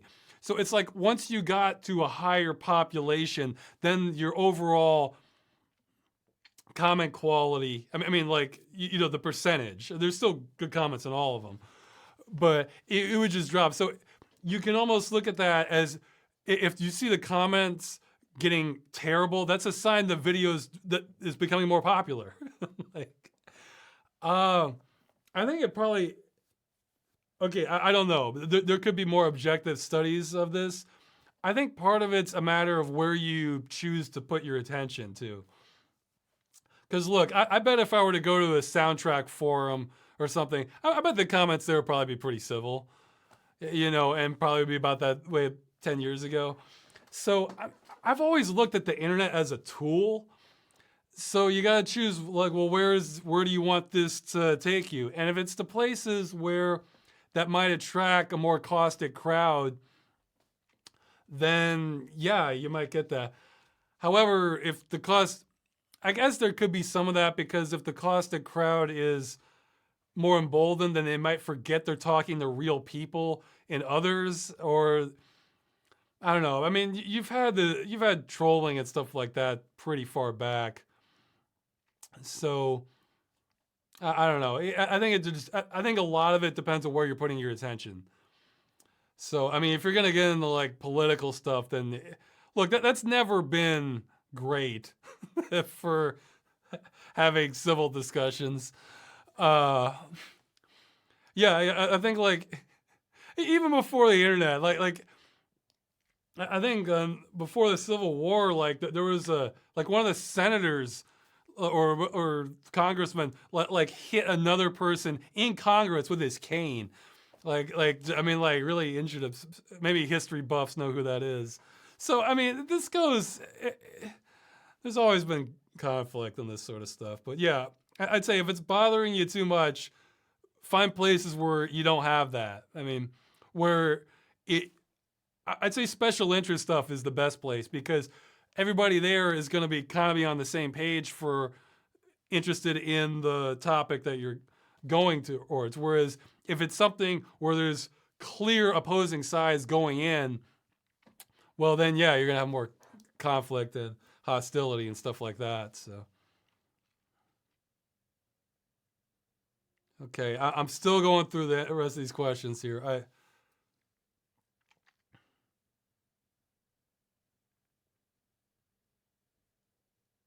Let's see. I'm confused by this question. Oh, okay. He's asking if I would do like radio series or podcast for stuff similar to civil protection. I don't know. I just feel like I'm too giving up too much without the visual element. I mean, I'm sure I could, but I would disappoint myself by doing that. Is the problem? That's okay though. That's why all the energy that would be going to that's going to go into the movie instead. So,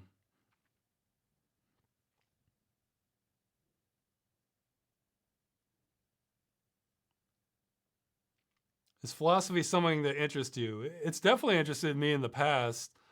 Uh, I guess maybe less so now, but I don't know. It just depends on the questions and what you're looking at.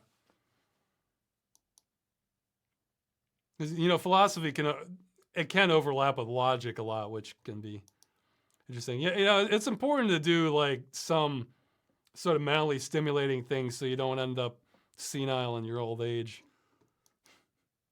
So if you're not solving puzzles, do something. Man, there's a lot of questions.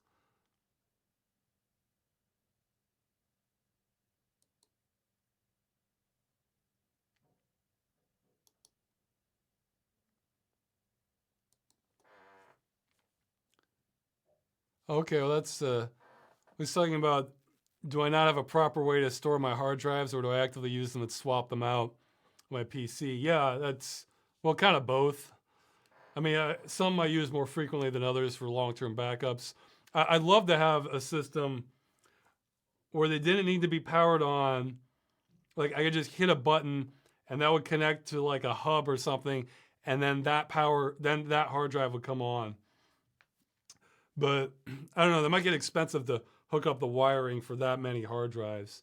So I don't know. I mean, it's different from a NAS because you don't want, because I wouldn't want them powered on like 99% of the time, and I don't need a separate computer just to manage them all because that would just be wasting power really for what I use it for. So I do not have student loan debt. That was a question. I paid that off. I think I paid that off when I was doing the security guard work. So I got lucky. I've seen a meme before, in before the lock, and like they'll show this picture from Star Trek: The Next Generation of Geordi doing this roll under the radiation sealed door for the warp core. And I was thinking it kind of feels like that. A lot of my life feels like that. So.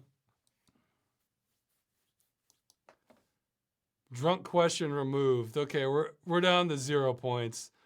Okay, so I'll keep trying to skim this, but in the chat, put 3 equal signs before your question because I'm looking at this on IRC. I might not see the other ones. And you ask your question, I'll take some from the live chat.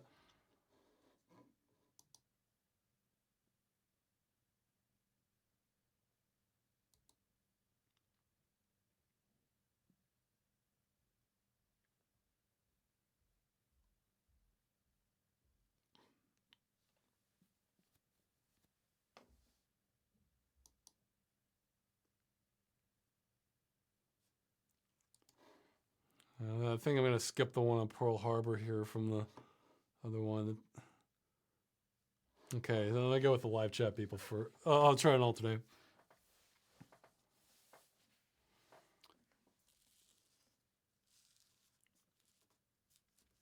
What apps do you use to download music and create playlists?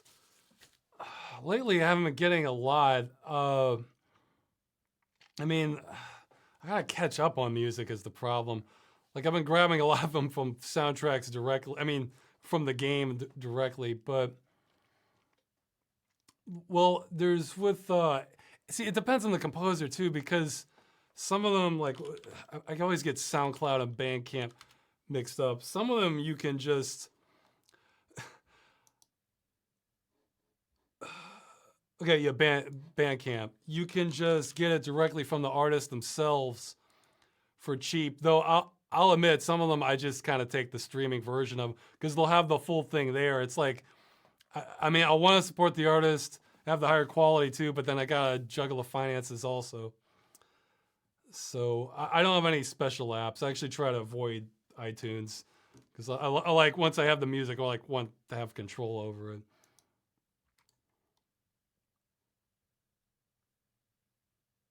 In your Mabus Game Dungeon episode, you mentioned that if you were to pick the ultimate video game, it would probably be Ultima. Was this a real answer? And if so, what were your reasons? Well, the name. Okay. What do you think of fighting games like Street Fighter or Tekken? For me, fighting games, I feel like it's, for me personally, it's kind of downhill since the arcades. Not because of the gameplay, I'm sure that's really refined. It's because at the arcades, you could see two people going at it. There'd be a crowd around the machine kind of cheering with them. And to me, that was like the highlight of fighting games. It's like, it's because it's like you're watching a virtual street fight. And, you know, people will cheer, they go, oh, like, and so I think unless you're like a part of that somehow, you lose something for fighting games in particular because that was that they were in their element for that. I'm sure there's tournaments and things like that, or you know, I feel like fighting games are like the best local. You know that you lose some by doing it remotely.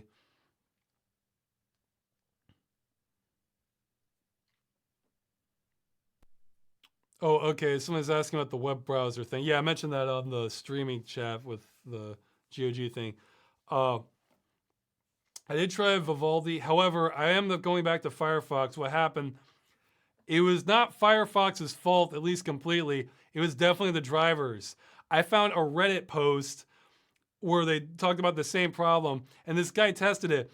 Basically, since August of 2017, NVIDIA introduced a bug that causes this. And like the subsequent 9 or 10 drivers updates since then all have this bug. So I'm on drivers from August 2017 now. Boy, what a perfect example of why auto updating just scares me. You know, these things can be rare, few and far between, but man, when they happen, they can hit you hard. I mean, that was crashing. The reason I had stopped using Firefox is the quantum update would cause my GPU to just crash. Like completely black screen. When I reboot, it says that in the event viewer. So they just, since I hadn't seen that in anything else, I thought that was insane that Firefox was doing that. Even when I turned hardware acceleration off, it still happened. When I uninstalled it completely, went for a week on other browsers, no problem at all. So, but I guess it really was the drivers. And man, NVIDIA is a major company. I mean, in theory, that's what the tested versions are supposed to be. This should only be happening on the beta ones, but I can imagine it's horrendously complex. But man, stuff like that is why automatic updating with no recourse if something goes wrong, it's unacceptable to me. So for something that's really important, I mean, if it's a game and they get a bad update, well, they'll probably work it out. But again, they've gone at least, so what, August, they've gone at least 5 or 6 months, no fix. It might have been fixed since then. I don't know. I don't really feel like testing and making my computer a guinea pig. So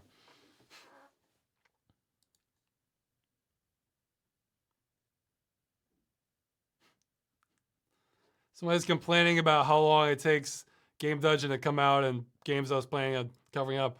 Look, man, if you've been following the videos a while, you'll know that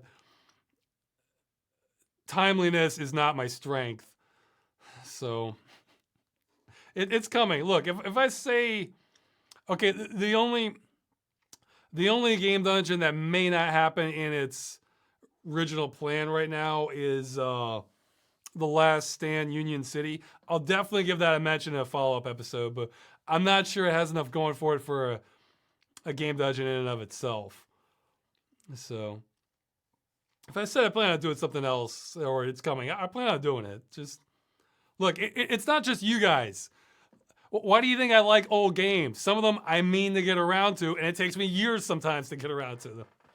Hey, System Shock 2, that one, I think I started playing that one and I didn't get past like the medical lab. I was like, oh, this is cool, but I'll do it later.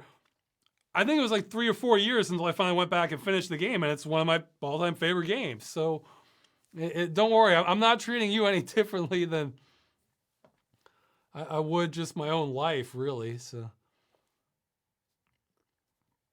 what gaming moment most made you sit back and go, wow?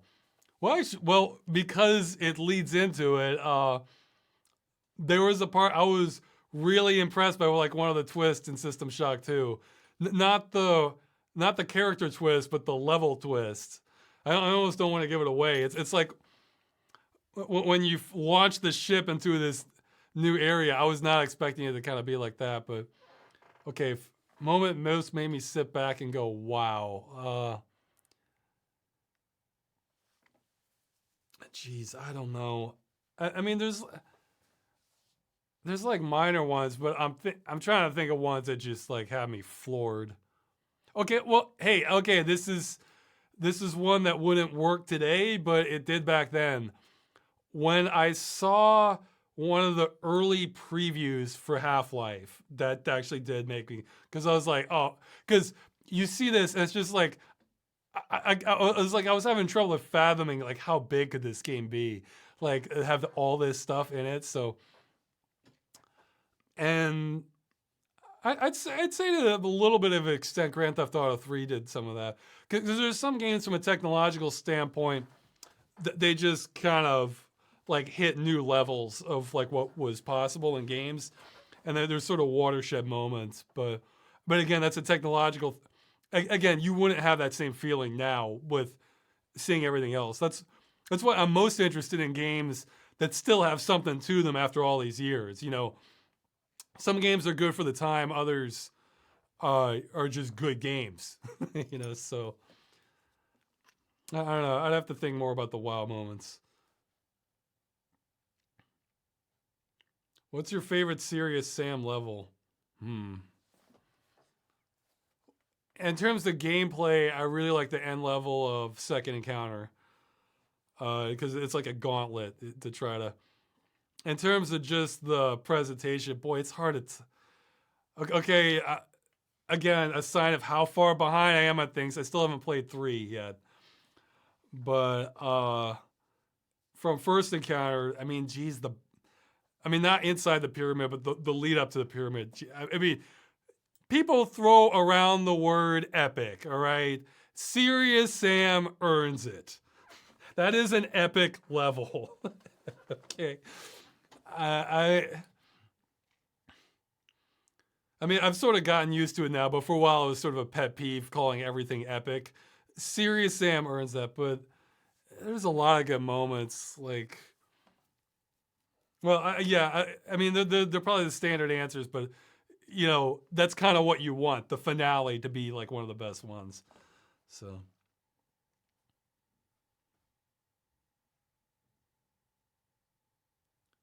what are your thoughts on Sam and Max?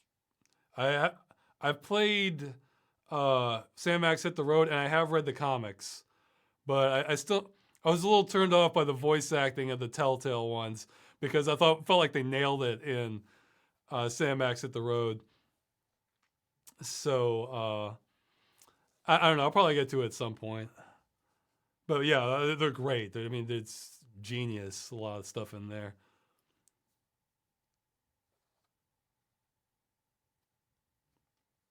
Is there any significance to the green creature and the Accursed Farms logo? That was actually just the. That was actually just like a YouTube pick a icon. It's like, oh, okay. So I just threw the Yorp from Commander Keen on there. Have you ever tried pot? No, I actually haven't. I have been exposed to people hotboxing a room though.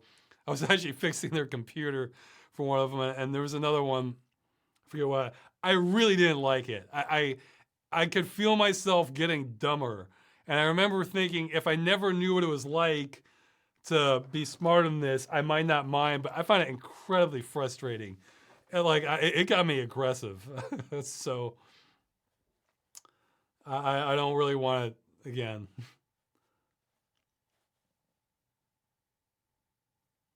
I have heard about the game SCP, but I haven't got around to trying it. How many hours does it take on average to produce a Game Dungeon episode? It varies wildly with the game. Uh, I don't know. Part of me doesn't really like. Part of it makes it feel more like drudge work if I'm actually clocking every single thing I do. So I mean, I might do that once as an experiment, but on average, I don't like doing that because it just I don't know. It makes it feel even more like work, I guess. I have seen Blade Runner 2049. I liked it. I thought it was well. I thought the story was again. I understand. I'm not like number one film noir fan, so I thought the story was just sort of so. Overall, I thought it might have been better than the original. The cinematography and the atmosphere is fantastic. I mean, that was first rate, and the music was. I liked it. So again, I enjoyed the Blade Runner experience. The actual story is okay. I mean, but if you're a film noir fan, it might be exactly what you were hoping for. So my opinion on that shouldn't bring you down if you just loved it. So let's see.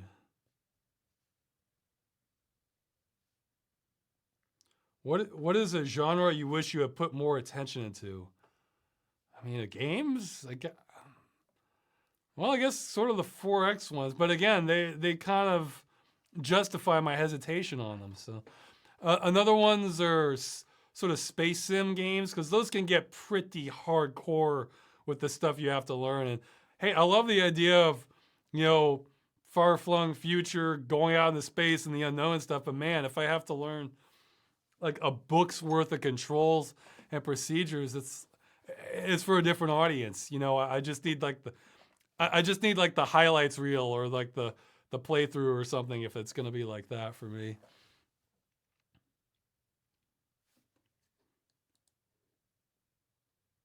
What is your favorite city, state, or nation as a setting for a story? I I don't know if I really have an answer for that. I mean, well, okay, I guess sort of region. Since I grew up in it's like Blue Ridge Mountains, Southwest Virginia, I do like it when like movies or stories are in that general area. That's sort of a highlight of Walking Dead for me. It starts out in Georgia. Well, that's not a world apart from Southern Virginia. Uh, Louisiana can be a pretty fun setting too, of True Blood and that. Or I saw a good movie, The Badge. That was in the yeah, Louisiana where they don't hold back the sort of people were talking about personality earlier. They don't hold back the personality of a lot of people from Louisiana. That can be a favorite of mine.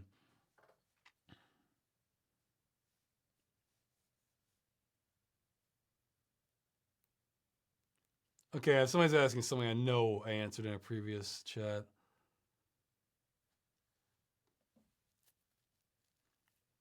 Are you familiar with the movies from David Cronenberg? Yeah, I've seen several of his. They can get weird. Oh yeah, yeah. I sometimes get directors mixed up. Yeah, I think I've seen a bunch of his maybe. Because you know what? Well, let me just double check everything he's done. Make sure I'm thinking of the right director. Because did he do like the Rabid and the not to see they're showing me the titles in Polish. Here, let me check Wikipedia here.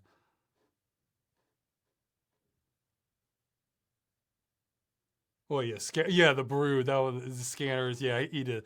Yeah, Shivers. Yeah, I've seen a lot of his. Okay, I guess I don't like the ones.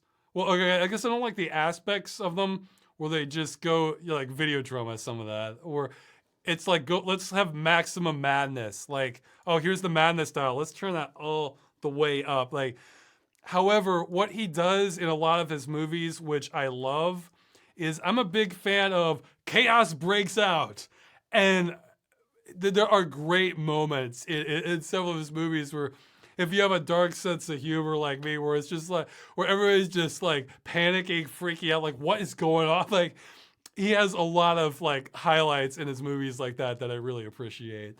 So and yeah, having and you know I like the weirdness too. It's just that sometimes he pushes it even farther than what I prefer. But you know I respect that he does that. So.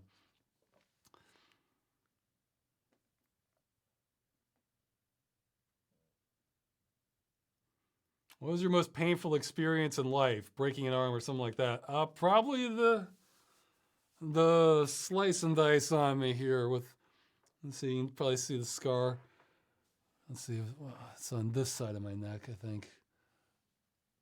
I can't see if you can see it or not. Yeah, I got sliced up, hit the carotid artery, almost died. That one hurt. Those, although that was such a long time ago, I don't remember. I mean, I remember pieces of it very clearly, but other aspects I don't remember as much. But let's see, I've had a lot of pain from bicycle accidents, other things.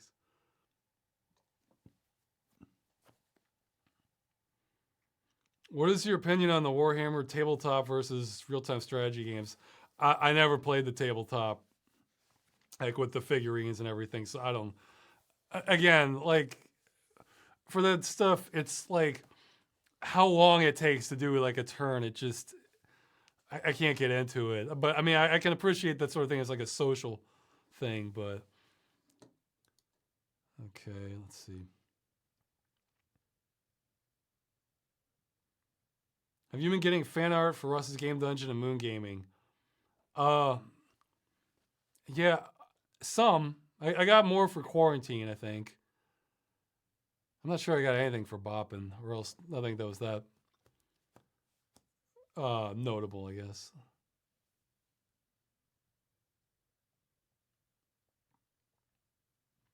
Well, how long does it take for you to accept your own recorded voice? I'm not sure what that means.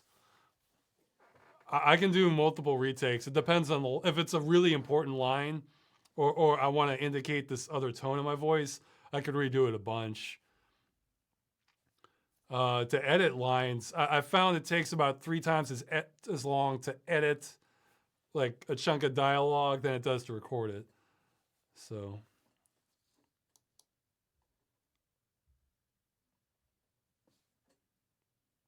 Oh yeah, somebody's asking about an update on the software to do the macro for thing.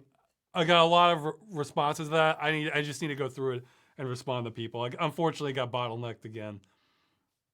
I will give an update on that once it's done. Once I have a good solution, so that if you're getting hit by these demonetize everything on YouTube, then maybe you can have a way to make it a little easier to deal with.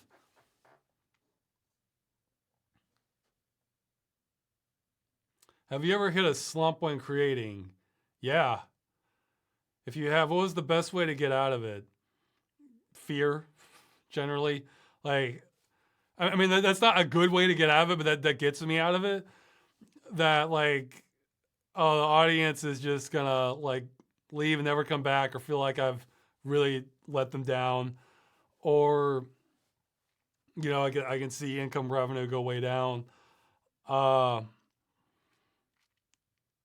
I think what it is though, if like I'm doing this at a higher frequency than I used to, like when I first started out though. So if it's like even on the first civil protection episode, the only reason I got finished was because I decided it was it would be more painful to stop than to just go and finish it, because it about halfway through the civil protection Friday, it was thinking just like this is just misery for some of this, working with the source engine.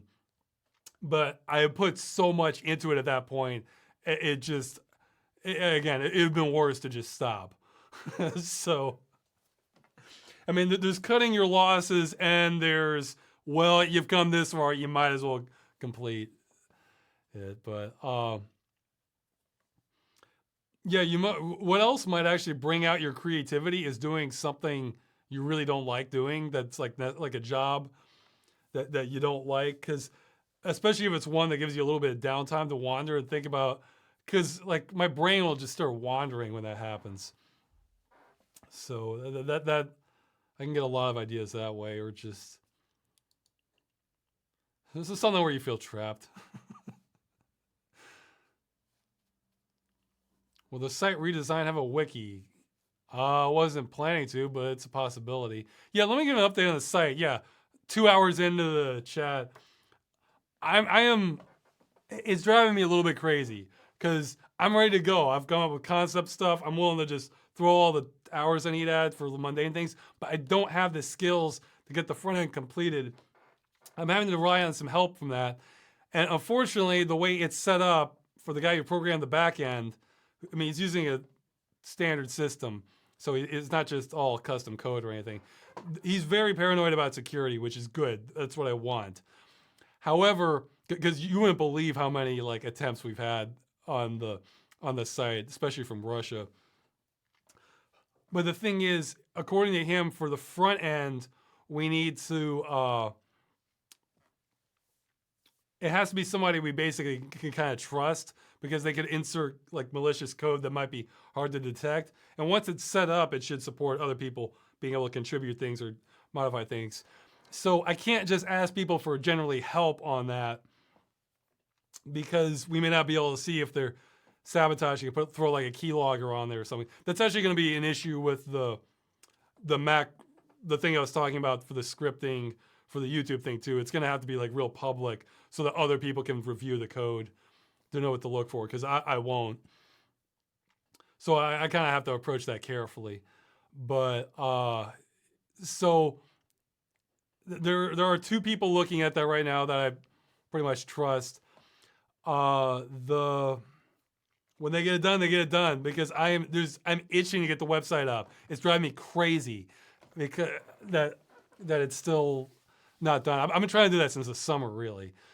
And I have this something really cool coming with the website too. So it just bottlenecks it all together. But I hope to. I'm not the bottleneck at this point. If it gets really bad, I'll probably just have to take off for somebody else and just hope. So, okay. I'm my voice is getting a little sore, and I want to go eat. So I'm just gonna skim through here. I'm sorry, people in the live chat just kind of get a lot of their stuff shot down, because it's by the time I get to it, but I have to push you towards the end, and then you don't get all of them seen. But that's what the voting's for. You can vote on the questions you really want to see up there. So, or email me, but that'll take longer to get back. Okay, the graphics version number I'm using. Okay, yeah, that's fair. Yeah, you can look up the post too. It was on Reddit. Just look up NVIDIA Firefox crashing or something. But yeah, I'll give you the version number. Give me just a second. Where did I save it? Downloads, drivers. Okay, I am currently using version 385.41. That one does not have the crash the GPU problem on Firefox Quantum. So, and at least 9, according to that guy on Reddit, who apparently knows what he's doing, at least 9 versions after that do have the bug. So this is the world of updating.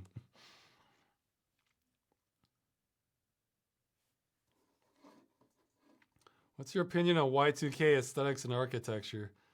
I don't know as much about the architecture. Computers, they didn't look so nice, but maybe there were some other things that did look neat. I have to see more examples, I guess. I mean, I was alive in Y2K, but it's not the sort of thing I thought. I'm not exactly sure what defined that period. So, whereas with other eras, it's a little easier.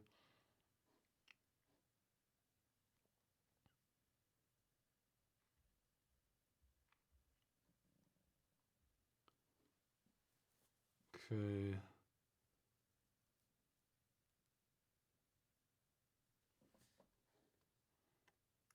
Have you ever thought of doing Let's Play style videos? Well, I was attempted that with Moon Gaming. Maybe I should have let it ride out a little longer, but that was probably the most polarizing thing I've ever done.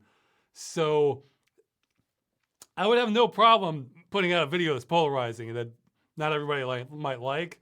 But I have, the more it does that, the more I want to be just sure what I'm putting out and just have complete faith and confidence in it myself.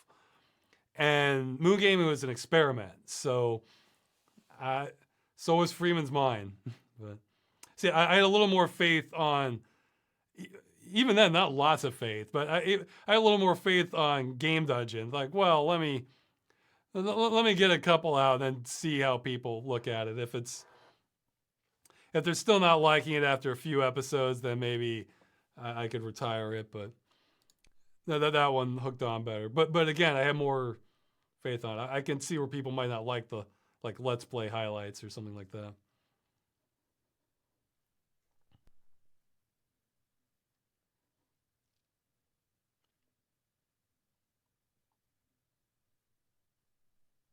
Okay, I'll mention this because this reminded me of something else. You mentioned the French Revolution was ripe for a video game adaptation. Are there other time periods that are underused or haven't been touched upon at all? I'm sure there's tons, but what this reminded me of is actually Ubisoft did something I thought was pretty great, and I wish they do more of this. I'm actually not super interested in ancient Egypt, but they retrofitted Assassin's Creed Origins to have an educational mode where you don't go around killing people, but you do. But they have these kind of educational tours and stuff to it also. But you can free roam the entire game world. I was thinking, man, I wish so many games would have that.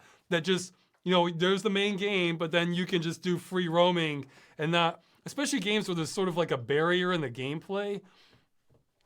Because I wanted to get farther into Assassin's Creed 3, but I was just sort of put off by parts of it. But I love to have like a free roaming, like American Revolutionary time period thing. I hope they do that for more of their games, like especially like Assassin's Creed 3 or for the American Revolution or Rogue for French and Indian War, or what was it?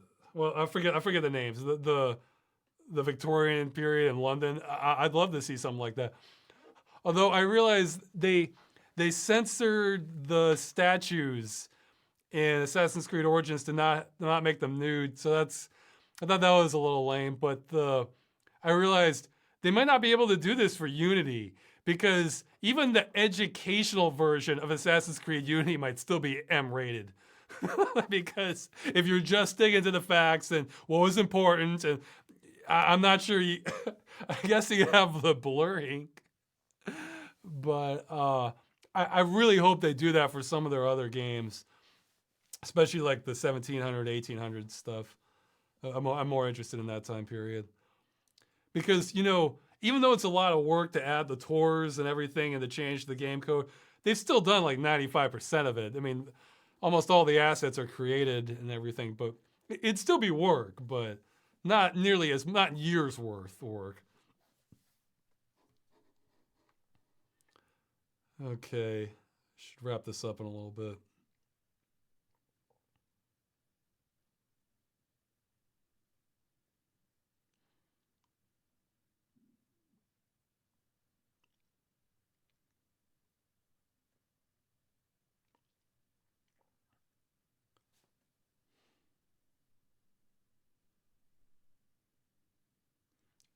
Oh, okay. Somebody's clarifying from earlier what they meant about the accept my voice, because some people don't like how their voice sounds. I'm also with that, but I've just I deal with it. You know, it's, especially when I'm doing as much dialogue as something like Freeman's Mind. I just have to go with my voice. So I've heard John Malkovich doesn't like his acting or his voice either.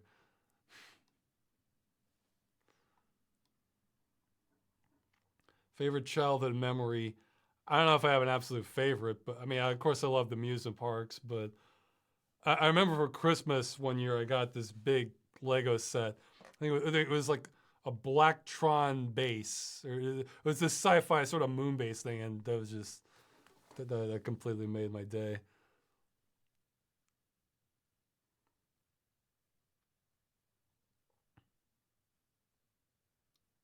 Yeah, I'm skipping a bunch here. What Assassin's Creed games have you played? I've played. I actually played. I think the only one I've played through has been Rogue. I tried playing some of three, but it's like I'm not great with stealth games. I wanted to just screw it and just like attack the people once my stealth screwed up, and some missions that wasn't an option.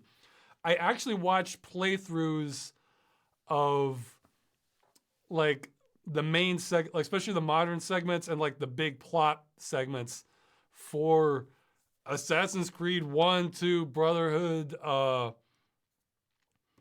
whatever the other two one was that came up to 3. So I didn't watch through like the entire thing, but I would just try to get to like the cinematics and watch that sort of thing to sort of get caught up on the story. It's okay, I guess, the story. I, again, this is sort of thing where I can like some periods much better than others. Like, I mean, everybody likes 4. Actually, in the past, 4 ran pretty rough on my system. But I was, believe it or not, I wasn't like super interested in the historically accurate pirate or more historically accurate pirate theme. But again, like I was interested in 3. Oh, that's the other thing with 3. Boy, they pull a bait and switch on me, because it starts off. I like the character you start off with, Hatham, or something. He is great. He has this sort of aristocratic feel to him with this kind of savagery underneath. So he's like he's like a gentleman assassin, and this guy was cool. Like I was kind of digging this, and then as you get farther into it, then they just drop him completely, and then you go to his son, or his illegitimate, his bastard child, and he's an Native American, and that's not the problem. But the problem is he's just brooding. That's all he does is just brood. Now the game gives him a reason to brood, but again, they wrote this. They could have made him a more fun character. And instead, it's just like this guy who's just sullen about everything, and just, and not in a cool way. I don't know. I just didn't like it. And so I love that time period. So that's why Rogue revisits part of colonial America too. So that was sort of like a second pass. I enjoyed that one a lot more. That was a better character too, because he was sort of, he didn't annoy me. So.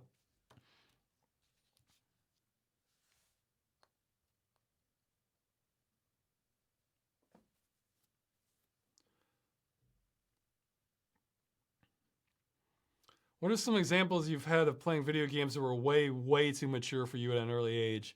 I did not have many of those, because My mother especially ran more of a tight ship, but I guess uh, the games could sometimes get in through more of the radar. Probably the only one I can really think of was Doom.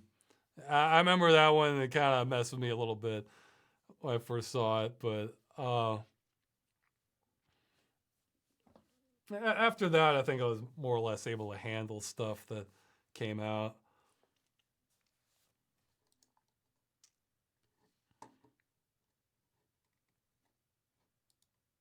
Yeah, I mean, movies did not pass for the most part by my mother. Yeah, somebody's mentioning Leisure Suit Larry. That Leisure Suit Larry, I think, actually the original actually has like an age test where you have to get a certain number of answers right. It's real blurry. Yeah, I mean, I didn't play Leisure Suit Larry till I think I was in like college, so that wasn't an issue. But I think like one of the questions was on the original because I had heard about this was like how many calories are in a light beer. And the thing is, this is before you can just look that up on the internet. So you kind of the idea is if you were an adult, then you the kind that they're aiming for, you might know that, or know the range for that. So, oh yeah, somebody's saying, how did he end up so into metal and horror if he was so sheltered as a child? Well, metal doesn't have to necessarily be. I mean, you keep the lyrics clean, keep the death, the heavy death stuff out. I'm sure there's some. There are Christian metal bands, I think. So I mean, yeah, you may not want to push that on kids, but if they get into it, some metal stuff. I mean, I got into metal more from my friends. I could borrow CDs from them. And of course, if you hear like a good metal track in a game or a movie, that's yeah, geez, yeah. What was my first exposure to metal that I remembered? I'm not sure actually. I think it had to have been earlier than this, probably from movies that I heard the background. I thought, oh, this sounds awesome. But for again, I'm sure there's an earlier example, but one I remember is the Quake 2 soundtrack. That's great. I mean, for metal. Because, I mean, my parents are metalheads in the slightest. I mean, my dad liked like Steppenwolf, but that's about as close as you get. That's not exactly heavy metal. Uh,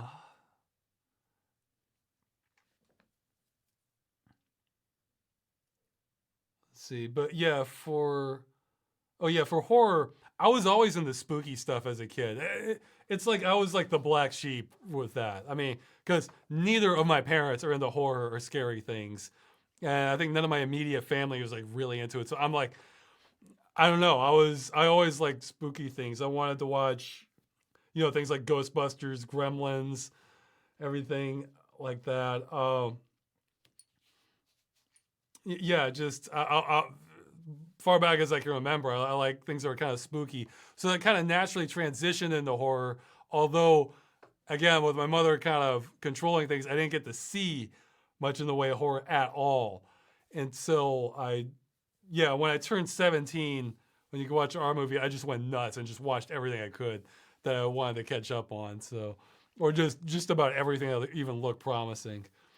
So it's like the vast majority of all horror I've seen wasn't until I turned 17. So yeah, see, somebody's saying they've done. Oh, okay. If I like Sabaton 7, they're a metal band that does songs about historical battles. Okay, guys, for the most part, I almost don't even hear the lyrics of most songs unless they like really jump out at you, or I like the song a lot, and then finally start listening to them. I just care about the music. I mean, like the actual playing, everything. So if I like that, then I'm on board.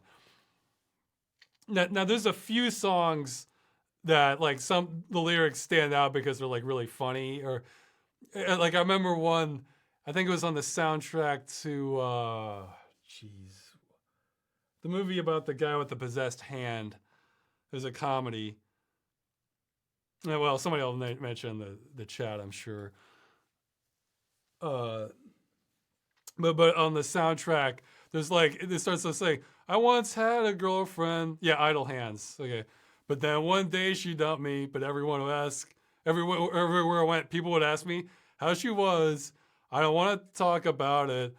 I don't want to think about it. So I tell them all my girlfriend's dead, and like that's the whole. It has like this cheery too. So the song is about this guy lying to everyone his girlfriend's dead because he doesn't want the awkward conversations from the breakup. So you know, that's one you can't miss the lyrics on it.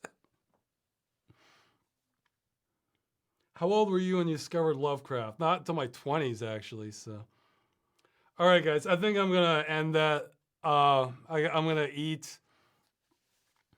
I think that's it. Yeah, videos coming soon.